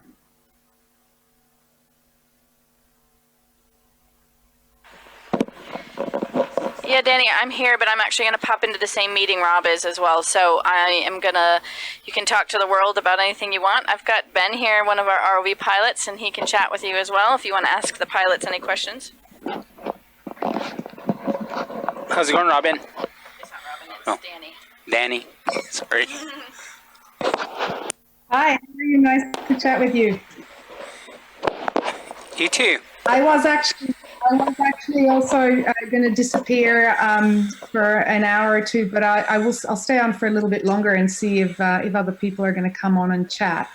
I'd love to hear a little bit more about what the the mechanism is or the mechanics of flying the ROV and the challenges, etc. I'm sure that people listening in would love to hear a little bit more about what it's like to actually be in charge of these images we're seeing. Okay, sounds good. This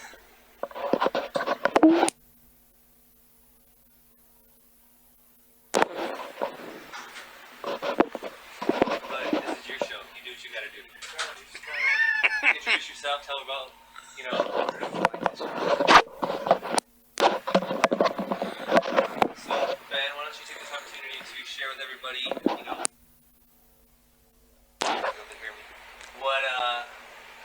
what drew you to working in the subsea ocean like you do now? What were your motivations, your childhood dreams? Share. Let everybody know. Let everybody know. Well, I guess I watched too much Jacques Cousteau when I was young. Career spanning over, well, let's just say that I've been in the ocean all my life, just about.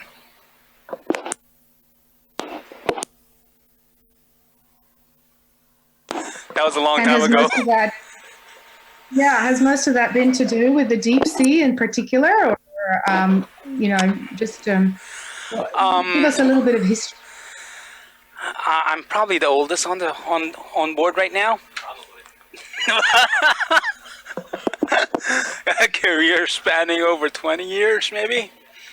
No, what am I talking about? See that? 40 years. Yeah, I was actually born in the Philippines, and I spent a lot of time in the water. And I started diving when I was about 12, I believe. And I did commercial diving, mixed gas diving, saturation diving at the beginning of my career. And from there on, I moved on to ROVs. And I'm also a manned submersible pilot, or was a manned submersible pilot. And I've worked just about in every aspect of the ocean world, from oil and gas to science work to government work to the tourism industry. Wow, that's a really big, broad span. And so, how did you come to be on board the Falkor? I was just fortunate that one of the guys I used to work with has always known that I wanted to go back to science at the final leg of my career, and this came up. They had a position available, and I basically jumped ship from another project, and I went back to science, and hopefully I'll be here for a little while longer, as long as the boys will keep me. And what do you reckon's been the best dive so far in the Coral Sea? Has any one of them stood out for you? That's a slit shell in front of us. You see the screen? I can't remember Yeah. that. What did you say? A slit shell. It's quite rare.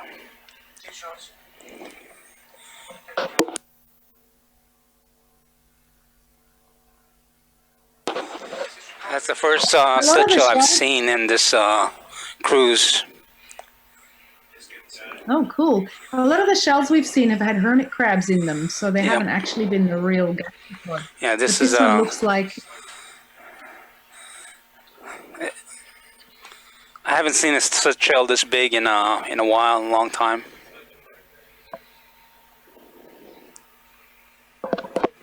Where would you usually expect to see them? I've seen a lot of them in the Caribbean.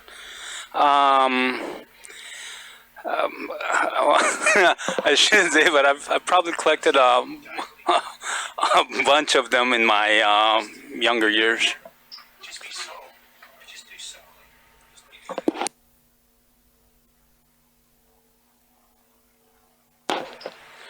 So to carry on, basically, I've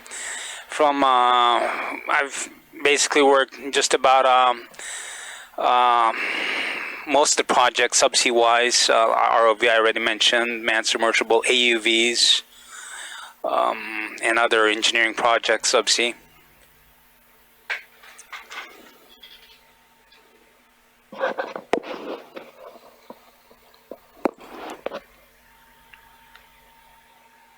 What's it like being in a manned submersible as opposed to flying? It's a lot quieter. There's not too many people. Pardon me? No, that's How many not of true. you are in there? Right now, presently, there's only 3 of us. All 3 ROV guys are sitting on the control room. There's no marine techs on board. I mean, here in the control room at the moment. So to my left, Russ is flying right now, and then Chris is co-piloting, and I'm here sitting in place of the marine tech, Debs. So hopefully I'm not doing. I normally don't talk too much. You're doing great. This sea pen, I want to see if someone on YouTube has an ID for it. Looks like a sea pen to me, but again, It is. But they're looking at trying to look at something else. I see. Yeah, they've found something else to look at. What is that?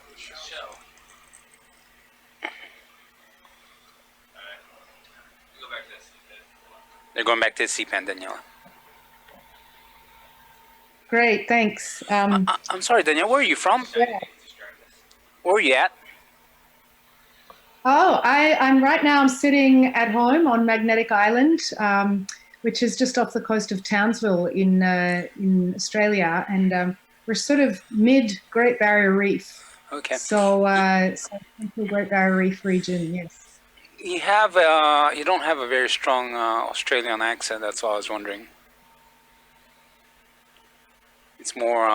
Yeah, I gave myself away. I'm half Swiss and half Italian. Okay. I spent my early childhood in Italy and my middle years as an adolescent living in Syria. And so my ocean experience early in my life was in the Mediterranean. Nice. I never saw a coral reef until I moved to Australia, but for some weird reason, even though I didn't live on the coast or, sort of associated with the ocean only really on holidays, I just really knew I wanted to be a marine biologist. It was really bizarre. That's and especially since then I spent 8 years of my life in high school in Switzerland, which is just about as landlocked as you can get. So, a bit of a strange calling, but as soon as I could, I moved to Townsville and studied marine biology at James Cook University, and here I still am. I've moved overseas, but only to Magnetic Island. A little bit warmer. I love your country, by the way. I mean, if I don't know, you don't live in New Zealand. I mean, I'm sorry.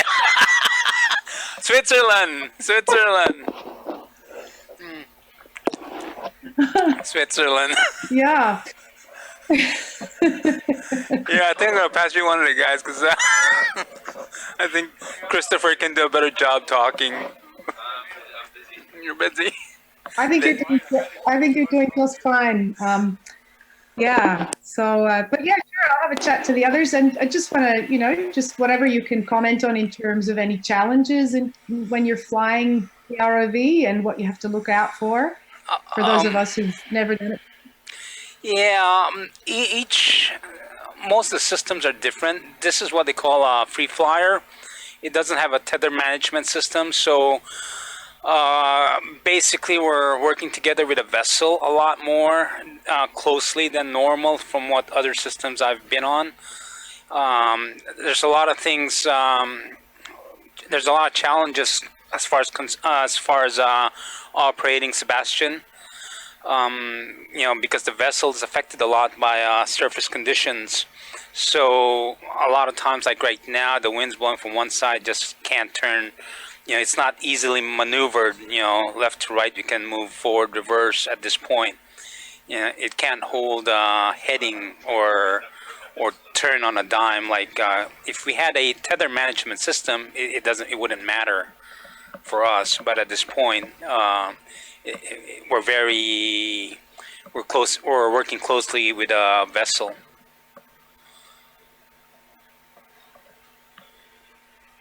Yeah, I didn't know that. I didn't know there was such a big difference between having a tethered ROV and a free flyer. So thanks for that. Yeah. We've got quite a lot of these crinoids here hanging on to the rock. Yes, I believe so.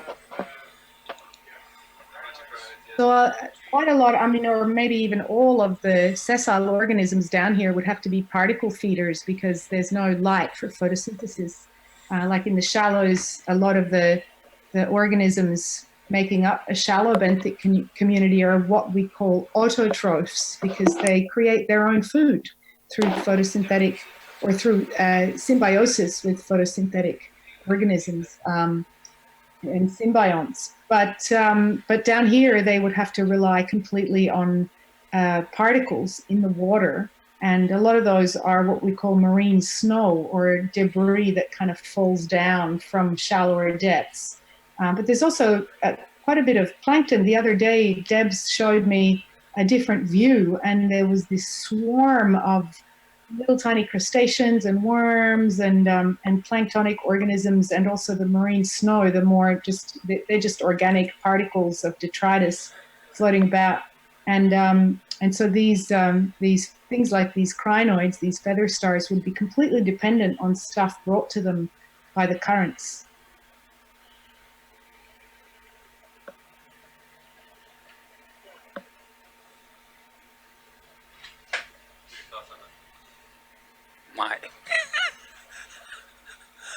I'm just listening to Daniela. Have you got something in the ROV that measures current strength and direction? No, not right now, Daniela. It's just usually how we perceive what it's like to fly and how Basically, we can, when we're flying, we could actually, we can tell if the current's pretty strong because it's pushing the vehicle. Just about, and you could see a lot of debris flying in front of us at a very fast pace. But as far as knowing the speed of the current, we can't tell. That's interesting, and it's also interesting to note that there was this little aggregation of feather stars in an area of current. That's also what we find when we dive in the shallows. In fact, sometimes you're coming around the corner and you see a bunch of feather stars. You're like, uh-oh, because you're going to be stuck in current or swimming against current very soon, if not immediately. And the telltale sign of whether, because often, in the shallows, the currents are very much driven by tides. That's correct. As well as currents. And so that if the feather stars are closed, you're probably going to be all right for an hour or so. But if they're open and ready for the current, you're going to be, swimming a lot harder and using a lot more air. Is there more power used in the ROV when there's current? Oh, absolutely, yes. Yes, we do have to work the ROV a little bit harder than normal if there's a lot of current. It's harder to maintain position a lot. Pardon me? Yes. It's one of the where the currents create more life. That's what it makes it harder for us to actually do it. Especially, it's very challenging right now at the moment because we're trying not to touch anything. So the guys are free flying the vehicle when you're looking at something. When we are in operation, they have all the permits. We could land or hold on to something or lean into a rock or something. But at the moment, since we don't have all of that, the boys are free flying everything. We're not landing. We're trying not to land on anything. We're trying not to touch anything, basically. Yeah, So- that would add a dimension of difficulty. I have a question from YouTube. Okay. Dave says, I'm not asking the pilot to do it, but would the physics allow you to do a full barrel roll with the ROV or not? Negative. No. No. Okay, there you go. No. Yeah. Yeah. We have a center of gravity set low for basically to maintain a position. So a lot of the weight is down below, and a lot of the flotation is on top. It was engineered this way. So no, Yeah, we that cannot. makes sense. Yeah, we cannot do a roll back. I overheard, I can't hear the others very well when they're talking, but I overheard someone say that there is more life when there's more current. Yes. Same as there's more life when there's more structure or more 3D complexity. So if the rocks are very complex with caves and overhangs and things like that, there tends to be more attached. Whereas if it's flat or just a sandy plain, there tends to be less life. And I mean, I think that's true everywhere, all over the depth range. Roger that. Where's that?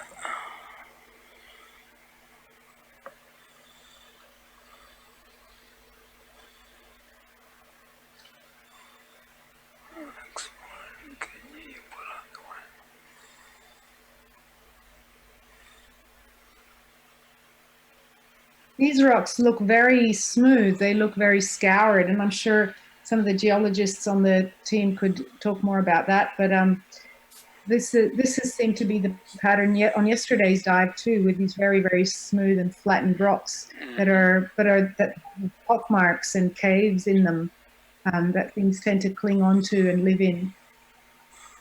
Yeah, it's quite clean. So it tells you, it's an indication of high current area.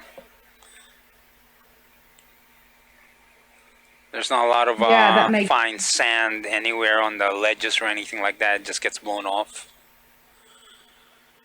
Yeah, that's a good indication, isn't it? That when you see sand accumulating, you know there's probably some shelter from the currents. Yep. Are there places, have there been dives where you've experienced especially strong upward or downward currents? Yes, actually. There's quite a few of those places. I'm sure you have them here in Australia as well. But there's definitely upwellings, that are quite strong. What about in the Coral Sea? Say again? What about here in the Coral Sea? Have you experienced that here at all, or is that less of a thing? No, we have not experienced that. That in particular, it was manageable still. Most of the dives we've done, the current's been manageable. Yeah. Interesting, because, upwelling and downwelling are also often used as surrogates for where you might find a lot of life. I've definitely, most of us here have experienced really high current where we couldn't move forward. Full stick. Wow. Yeah. So it was just too difficult to work, and we basically have to ride the currents back in position or hold on to something or find some lee. But we've definitely been in a situation where some ROVs can't even hold position. Sounds like me when I'm diving in strong currents, having to claw my having to claw my way forwards on the coral so that I can. I'm usually the fish person, so I'm usually clawing around on the coral to try and count the fish, and the coral people coming behind me are cursing me because, I've even experienced really high current in a man sub, where the current was just too strong that as soon as I let go of the stick, it just turns me around. So when that happens, I'm a free flyer, a man submersible, it's a free flyer. So basically, I'll just ride the current, and hopefully there's nothing big enough in front of me, or I'll be able to see it a long ways away with sonar, and then be able to avoid it. Wow, that sounds quite scary. It is sometimes, actually. It is, but it's also a lot of fun, just like ROVing, but now you're down there actually with, where we can't afford to have catastrophic failure since there's people inside. What's been your scariest moment in the man submersible? Usually, I think most of the time it's the recovery. Like, it's almost like the ROV. I think recovery for us is one of the more tense moments. Once we're in the water, it's once the ROV or man submersible is in the water, it's manageable. On recovery wise, we have a lot of things to deal with: wind, vessel, ROV, currents. So we're trying to get the ROV in position for us to recover it, and sometimes we get blown away, or the vessel gets blown away, or both. But I think there's enough experience on the boat with boat people on deck and ROV people. They work together very well here, and we've been pretty successful recovering the sub for the last 400 dives. How many? 367 dives. Recoveries. We haven't lost it yet. Hopefully we won't. Oh, that's great. That's a good record. Oh no! Now the boys are giving me a hard time because I shouldn't have said that. Yeah, you might jinx it. Yeah. It's okay. Sorry. I'm sure you haven't jinxed it yet. But it looks like you've got some pretty hairy conditions up top today. I remember days like that diving in that kind of weather, and that was that was hairy enough without having to have heavy equipment and complicated mechanics. I'm not worried. It's Russ here who's going to be blamed for everything, just about anyway. I'm sorry, Russ. He's got big shoulders, so. Is that why he's being blamed? Yeah. So I'm sure it'll be all right. Knock on wood.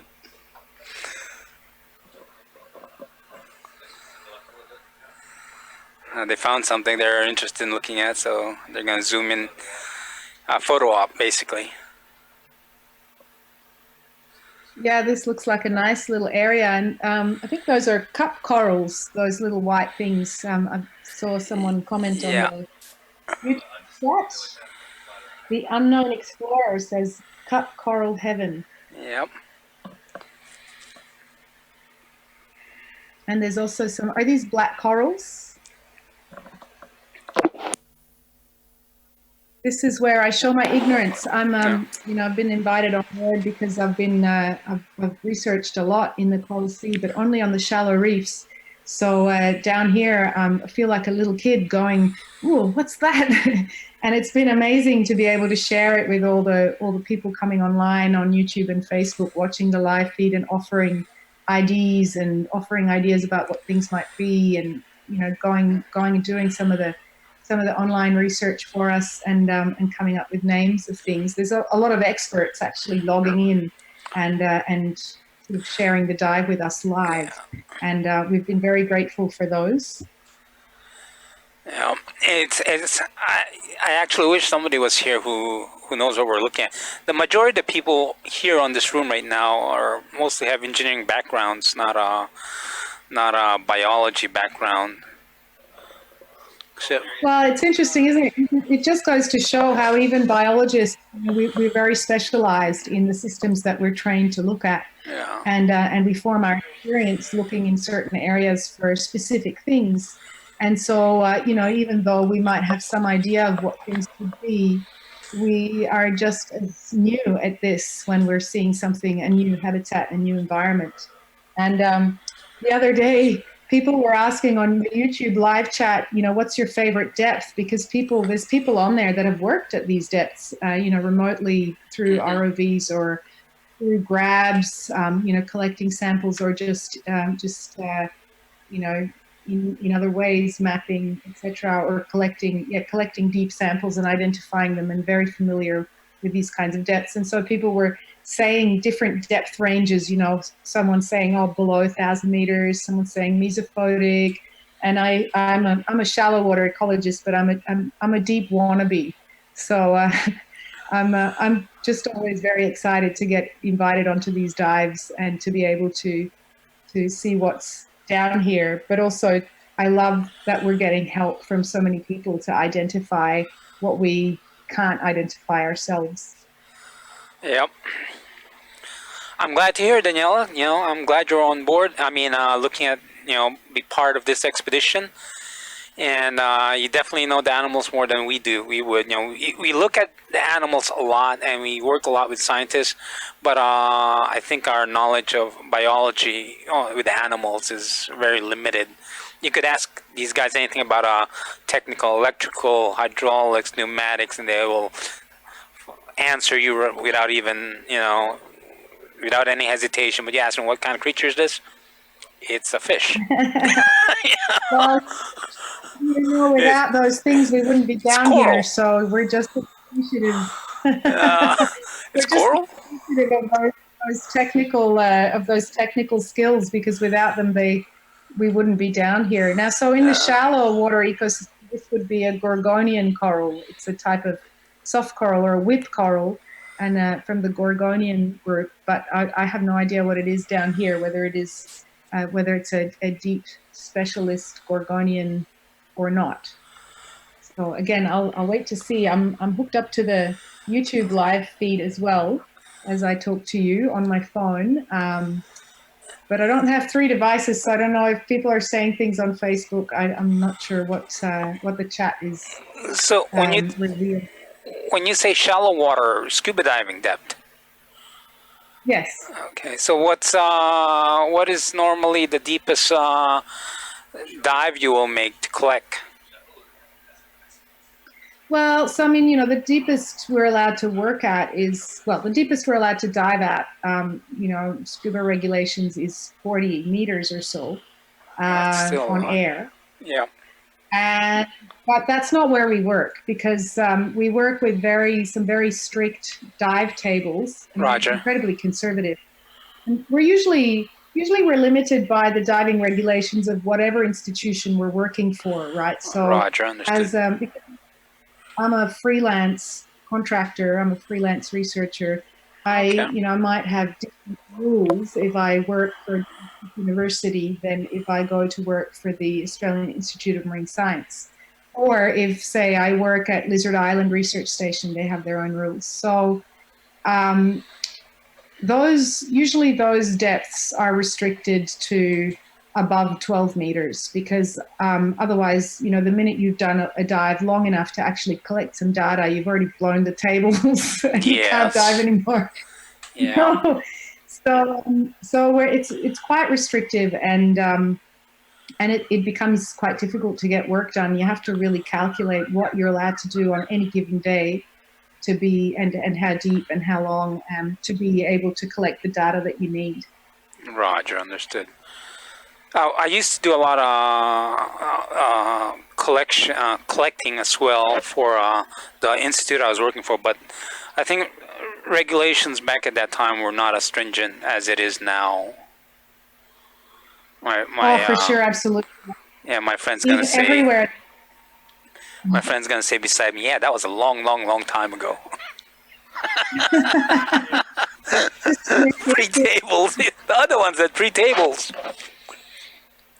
We already had tables back in the 60s. I have colleagues. I have colleagues here that I work with occasionally who began their diving career 50 years ago in New Zealand, and they have some amazing stories of, regularly doing work at 60, 70 meters deep, and never getting DCI or the bends. So it's interesting, but different people are also differently adapted to diving. There's often stories of going, I got DCI, but I only dived to this depth and was there for this long. So I feel like some people are more susceptible than others. Absolutely. So some people's physiology is more robust, I think, to diving, to the particular stresses of diving. If you weren't, what do you call this? If we weren't live everywhere, I mean, I tell you how deep I've gone on the air, but I won't. I'm not gonna go there. Yeah, I probably won't say anything either because I don't know who's listening. Yep. But yeah, certainly, these days, I'm sort of watching with interest the explorations now done with rebreathers and mixed gases, and that just gives us another range of depths that we could potentially work at if things are developed, to that degree or in that direction. Roger. Do you use any kind of do you do any kind of technical diving, nitrox or anything like that? I haven't. I've done a little bit of nitrox diving, but generally for research we only use compressed air, which is, I was actually chatting with a colleague the other day about it and saying I'm not sure why we don't use mixed gases, maybe because it just adds another layer of risk, but the mixed gases, nitrox, the few times I've dived, nitrox probably safer for the depth you're working in. Definitely. And I mean, those days that I did dive with nitrox, I didn't feel nearly as knackered and wrecked. After you get very tired from the nitrogen when you dive all day, and the first 3 days of any trip, especially now as I'm getting a bit older, they take a little bit of take it out of me, and it takes 3, 4, 5 days for me to feel like, I've got my diving fitness now, and I can go all day and enter data half the night and still be okay to start again the next day. So so I wonder whether using mixed gases and using nitrox would actually get rid of some of that fatigue and make us more productive. Roger. Yeah, I think I used it quite a bit back in the States. Nitrox for science work. Yeah, it'd be interesting to look into that for sure. But also to do some of the, I know Tom Bridge, who is also one of the principal investigators here on the team, has done a fair bit of work at mesophotic depths, which is below 60 meters, between 60 and 300 meters, more or less. Correct me if I'm wrong. I don't think you can use nitrox that deep. No, but there would be, they use rebreathers and various other techniques that will allow them to get that deep and to be able to. I mean, getting that deep is one thing, but actually having the time down there to do any research is another, right? So I have to ask this question, Daniela, since you live in Australia. Have you ever seen any great whites? Because everyone's saying, I want to see a great white. No, I haven't. They're considered a more temperate species, so they generally like cooler waters. So I've never seen one. Thankfully, I think I'd be pretty scared. I've actually seen very few very large sharks underwater. I've mostly seen reef sharks. But having said that, they have I think they've tracked a great white from Sydney up to New Guinea, and they've certainly caught one on a drumline off Cairns. So they are able to come. They do come up into the tropics occasionally, but they're not really known to live here in any numbers. Roger. I've seen a few, you know, up close, but not here in Australia. Tell me more. Have you seen them diving in ROVs like this, or no? I was in the water. I was in the water. I was doing a job and it swam by, and I wasn't scared. It was more like mesmerized. Wow, this thing's so big. Yeah. They're incredible to see, and a lot of the YouTube chat here on the live feed has been, you know, people wanting to see more sharks, and so, you know, like it's always a treat to see a shark, right? I've seen a lot of sharks in my career, and you know, the Galapagos had the most sharks I've seen. We counted it on film, over 200 hammerheads that were like, you know, in the range of 14, 16 feet long. So, and we're actually pushing him away. We're so close that we were pushing him away, you know, because we were protecting our cameraman's back, and we're just physically shoving him out of the way. Wow. But they were not aggressive at all, because I suppose there's a lot more curiosity than they're hungry. Yeah, for sure, and they're generally not interested in eating humans. Yeah, and they see a lot of divers as well. I did. What are the sharks you're seeing? Pardon me? On these dives, are you seeing any pelagic sharks here, or mostly those like dogfish and sharks? We've seen reef sharks here, basically black tips, white tip. I think we saw one. They're from a distance, and we followed one for a while. When was that, Russ? A few days ago. No, it was shallower than this. How deep would it have been? I'm interested to know how 100 deep. 100 meters or so. About 100 meters. And you saw reef sharks at 100 meters depth. Yeah. Wow. So, you know, they have an amazing depth range, really, because they're known to be associated with the shallows. And I wonder what it was doing down here. Right. Well, right now we are at 514 meters, so it was substantially higher. Mm-hmm. We have not seen any deep water sharks here. The reason that doesn't come all the way down here, this would be more a depth range for deep water sharks. It'd be nice to see a shark here. Deepest? 6 gilled. Yes. What's the deepest that you've been in any of your dives? Diving? With ROV. ROV. SuBastian's been down to 4,500 meters. Wow, where was that? That's in Guam? Yeah, Marianas. Yep. Fantastic. How deep? Yeah, we did 4,500 here in Australia. Yeah. Whereabouts was that in Australia? West Coast. West Coast. Yeah. Okay. Yeah, south of Albany. Was that in one of the canyons? Was it? It would have been either the Nerida or Julie Trotter one. I don't remember which one. It was one of those two. So it was West Coast. Was it a canyon? It's been a while back, Daniela. We have to check the logs. 200, 300 and more dives. Yes, I can imagine. Yeah. So once we reach the seafloor, and it's all the same to us. Unless you have some. Yeah. It all blends together. It all blends together. Yeah.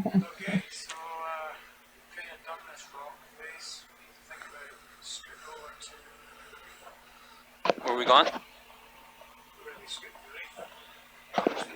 They're gonna be moving position, Daniela. Okay. I think they've inspected this rock. They're gonna move to the reef, is what I was told. They're looking Okay, to the so map you're right gonna now. move. Okay. Are you able to share the map with me? I'm not too familiar in the Or is it- process of doing that because the MTs are not here. No worries. Hold on. But so you're gonna go across some sand and then move to the reef, or is it still rock?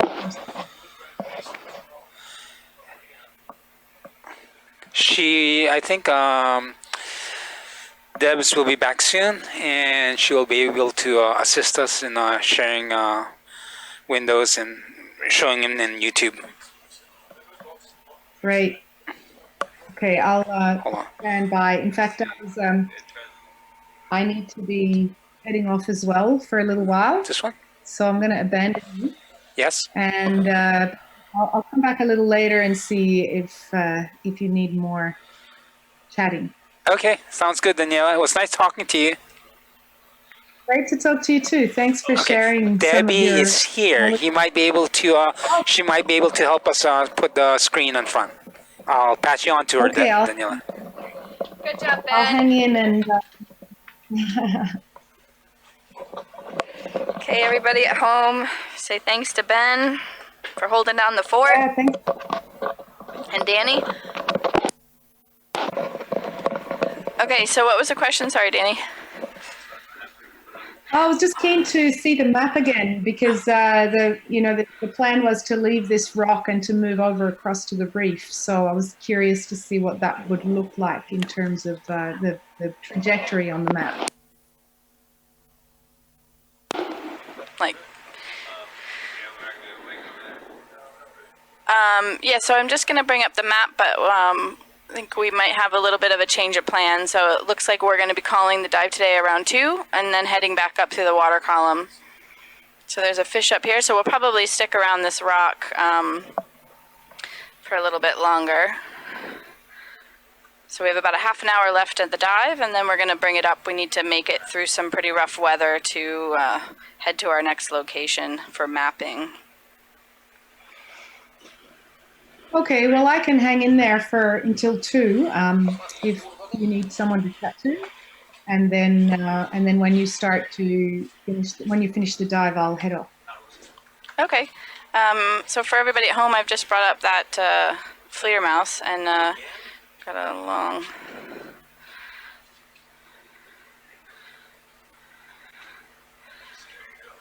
And so oh, you guys made it over to the rock. Oop, and a Nautilus. Hello, Nautilus. There you go, Jimbo. There's your Nautilus. So it looks like we did a full circumnavigation of that smaller rock we started this morning on during the World Ocean Day call, and then we've crossed over, and now we're on this rock that was to the north a bit. So just to give everybody a little orientation, this is, north up, here.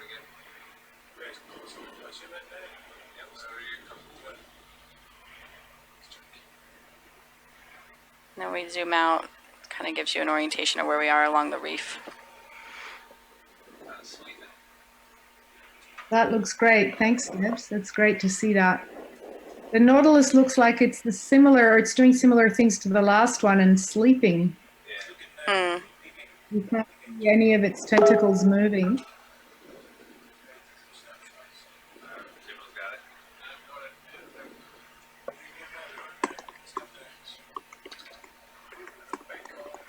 Yes, I think Rob's going to join us for in a little bit. He's just going to take a quick break. We just had a quick planning call, so that's why we all jumped off all this telepresence. We also need to plan what we're doing for the next 3 or 4 days, so I just had a quick discussion on that. So where we're mapping on our way back. looks like curly tree roots. Yeah, or it looks like an old coral colony, and yeah, and some growing still on it. It's huge. Some still alive. Yeah. Has it been broken off? That I can see something towards the top of the screen that looks like it might be the original stalk or trunk of it. Yeah. Or it looks like there's two different pieces or two different, oh yeah, it does look, that's what was broken off. That was the original base. And now the top's laying down. Wow, that would have been really big.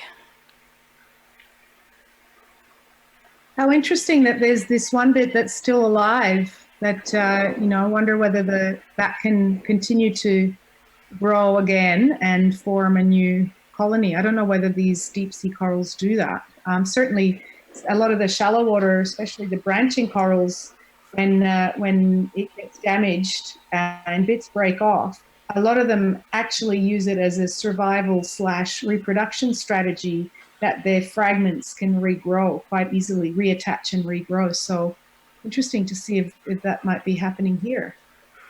Yeah, and I know that there are some deep corals that do grow on a different coral, like so they're not necessarily the original coral, but they'll overgrow on a dead coral. So they'll take advantage of the already dead coral branches and root structure and then grow on top. So I guess for those coral people out there, it'd be interesting to know whether the coral that's growing on top of this is part of the same species as the branching.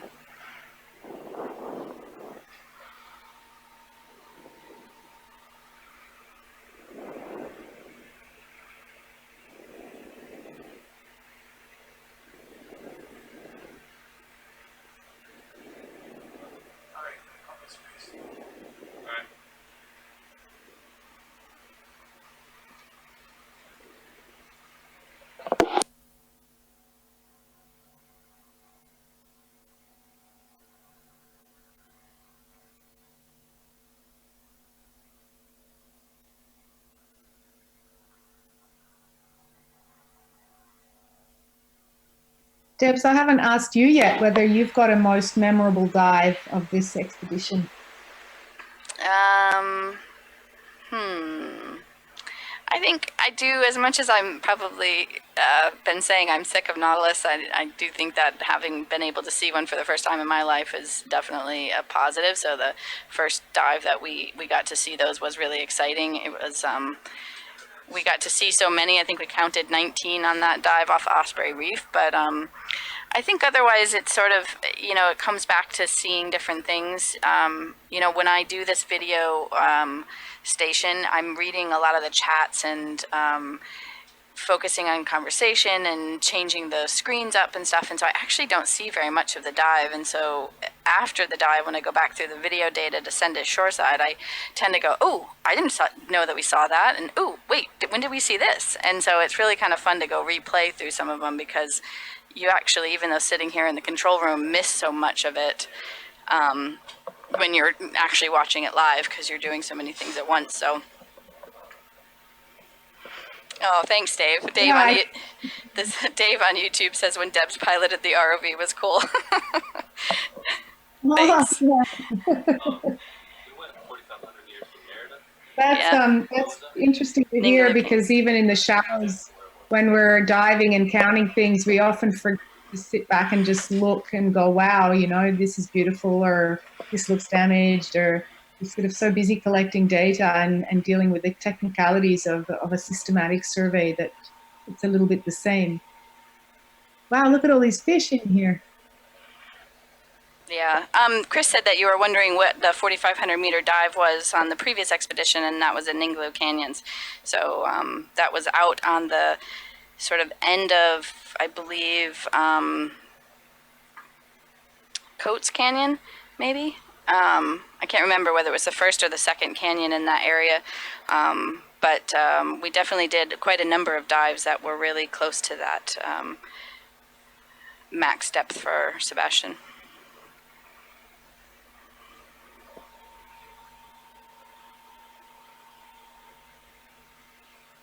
Well, that's interesting to know that that's close to the. What is the max depth for SuBastian? Is it around 4,500 meters? Yeah, that's.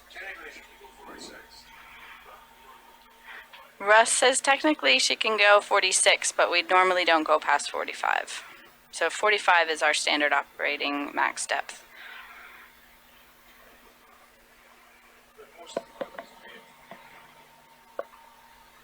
And most of the equipment on the vehicle is rated to 6.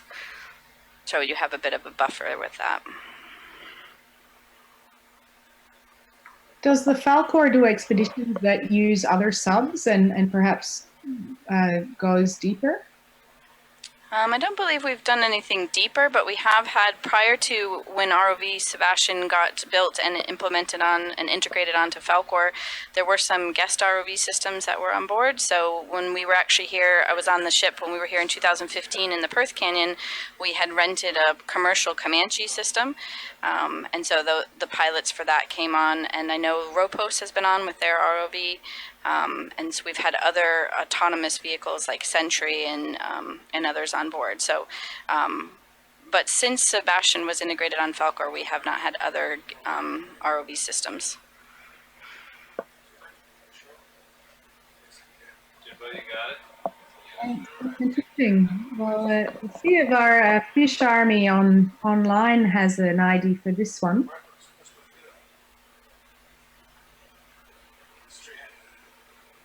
It looks similar to one that Kai identified on another dive as a roughie. So let's see if I've got it right.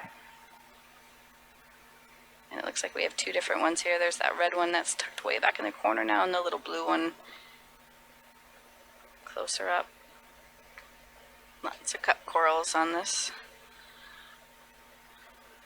I think it took me almost the entire Perth Canyon, Bremer Canyon, Lewin Canyon expedition before I realized that cup corals actually have that sort of anemone-like looking polyp at the end of it. I think I'd only ever seen them really.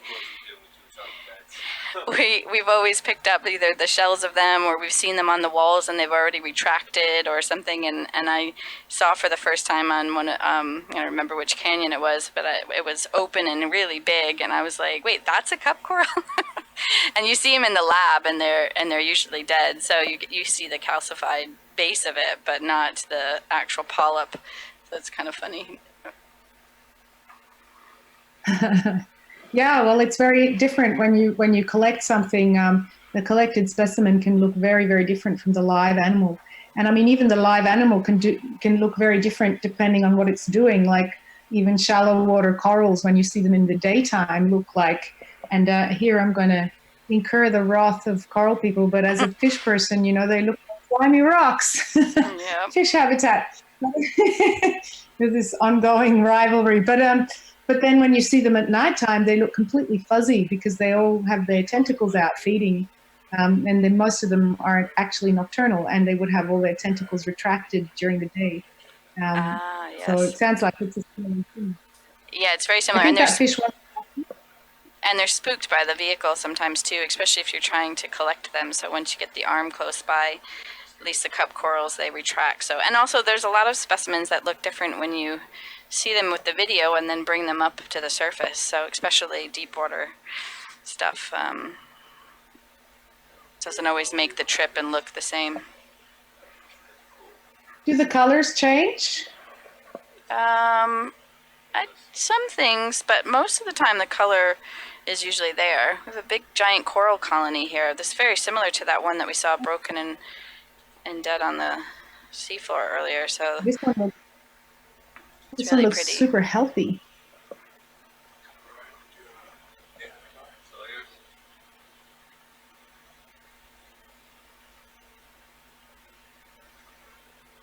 Wow, that's beautiful. There should be a few animals attached there, little crinoids, maybe brittle stars.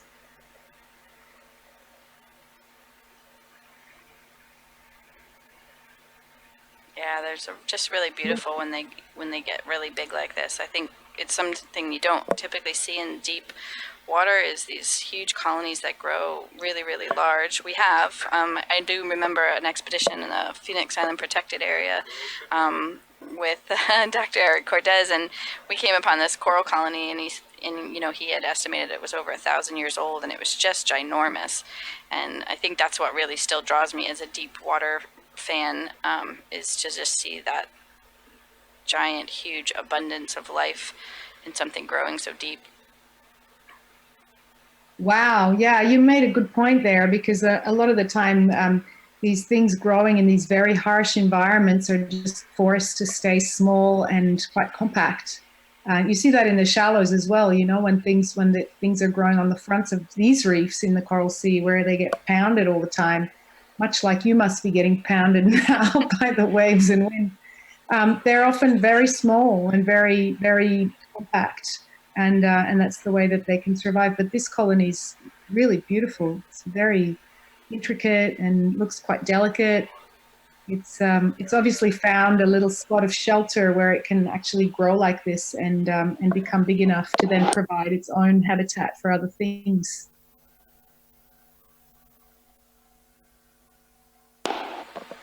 Yeah, sorry, I was just off comms for a second. I was passing on to the ROV team one of the YouTube questions. So there's somebody asking about fish at the base of this coral, but it also looks like, I can't tell if it's two different types of coral or if it's an anemone or something, but this other group growing here up to the north looks like a different type of coral, with the sort of purpley polyps sticking out. Maybe anemones growing on it, or maybe a different type of coral. Does our coral group know if these are two different types of coral or two different species? Zoanthids.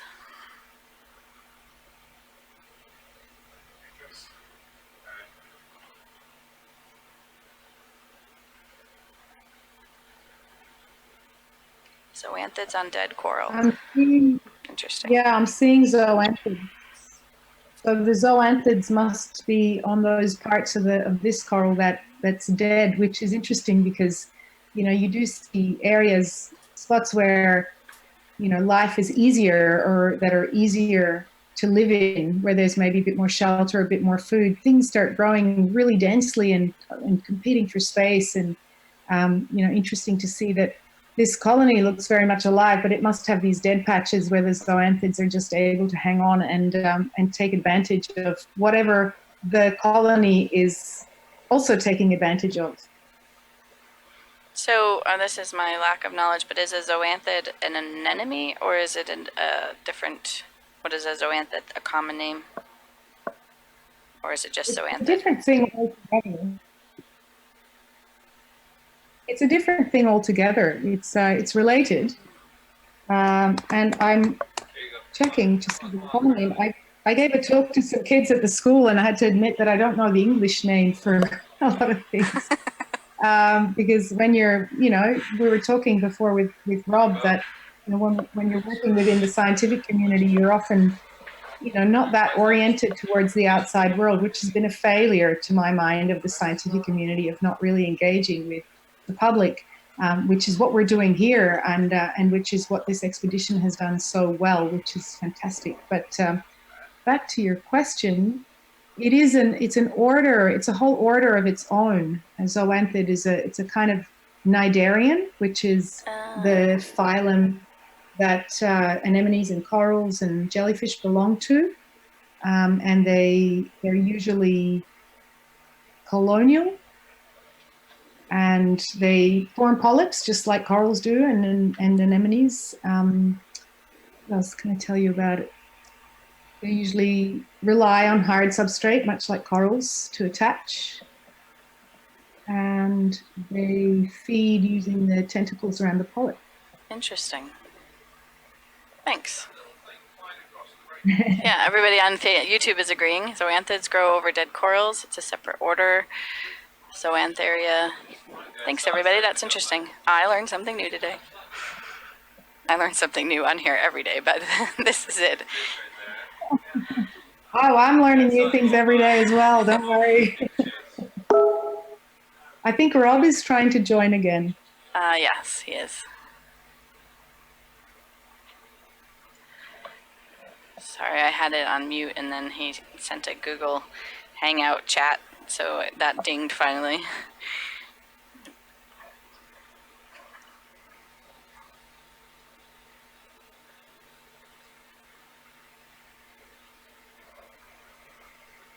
Hi, Rob, you're back. Yeah, hi Danny and Debs. I've been enjoying following along. This rock has been amazing. I just saw that large colony, that coral colony, with so much life in amongst it.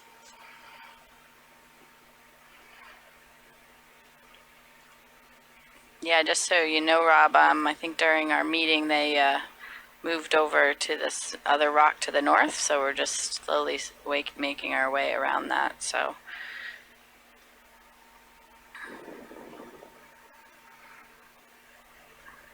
Yeah, I was just looking at the YouTube feed. It's actually a lot clearer than what we're seeing ourselves. But I guess this is all part of the challenges of getting this audio done from the shore and back to you, and then out to the rest of the world. But gee, there was so much in amongst that big old branch of coral. And I mentioned yesterday, it's almost like those large fig trees that you get up in the tropical parts of Queensland. There's so much full of epiphytes and things like that growing all over them. And we get the same thing in these very large old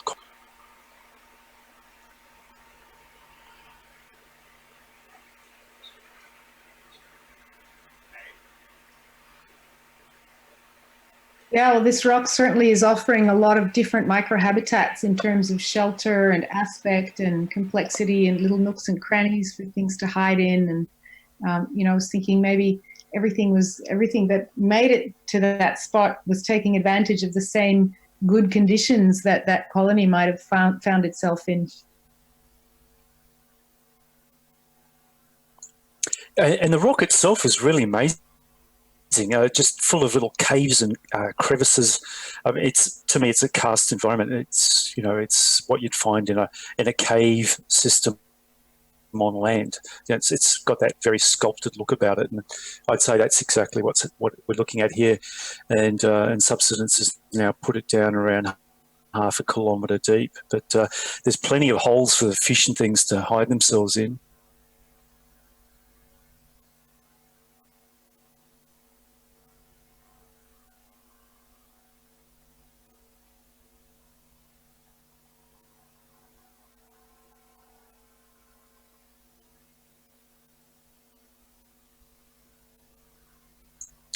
Guys, can you just zoom in on the ground there where it looks a little rough? Can we just get a closer look at that collection there? I'm not quite sure what we're looking at. You've got the large boulders either side of it. I'm just wondering if we're looking at old coral, like old dead coral colony that's all built up on itself. It's a bit hard to make it out, in my view.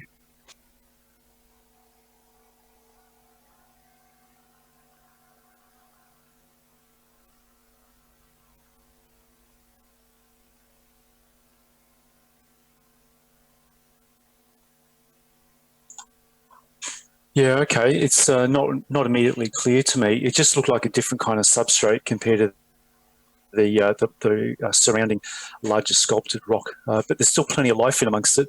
Lots of shrimp, other crustaceans. Look like they're making use of every little nook and cranny there. But really, we've only got a few more minutes left of this dive, and this is mainly because the expedition is coming to an end. There's only a few more days left, and the weather is quite poor up on the surface, and so the ship really has got a bit of travelling to do to head back towards Cairns over the next few days. Still a few more reefs to map. There's 30 large reefs on the Queensland Plateau, and 28 of them have been mapped. There's only 2 left remaining. They'll be mapped over the next day. And so, we're getting to the end of the expedition, and it's been just really enjoyable, just kind of hanging around this large rock, and we've had a bit of time to look at all the marine life here. And also yourself, Danny, again, been a pleasure to have you here with us, and of course Debs and all the other ROV pilots. the great work they're doing. And we have to remember they've been at sea for a very long time now because of the COVID crisis. So we're always aware of this. But look, I'll sign out now. And Danny, I'll bid you farewell, and we'll just hope that the Falkor as many will be able to hang out with the poor weather over the next few days, and I'll say goodbye. So this is Robin Beeman leaving from Cairns. I'll also say goodbye and sign out. And again, thanks to everyone for having me on board and for chatting with me. Thanks to Debs and Ben and all the ROV pilots who've done an amazing job. And I know what it's like being out at sea for a long time. It's not always comfortable. So I'm really, really impressed with your efforts and your work. And also thanks to Rob Beeman for having me on the PI team. It's been awesome. And I'll also say goodbye. So I'm signing off from Magnetic Island. Hey guys, thanks so much for joining us. Thanks for the narration and the great narration. Sorry I lost our audio here on the ship for a little while, but I'm sure you had great goodbyes, and appreciate all your time on the chat. As you can see, we are pulling off the bottom. So I'll let it record and stream for a little while. You guys can see some midwater stuff, and then we'll end the dive. But thanks everybody for joining us today. This is Schmidt Ocean Institute, Research Vessel Falkor, ROV SuBastian, and thanks for joining us on World Ocean Day here live in the deep.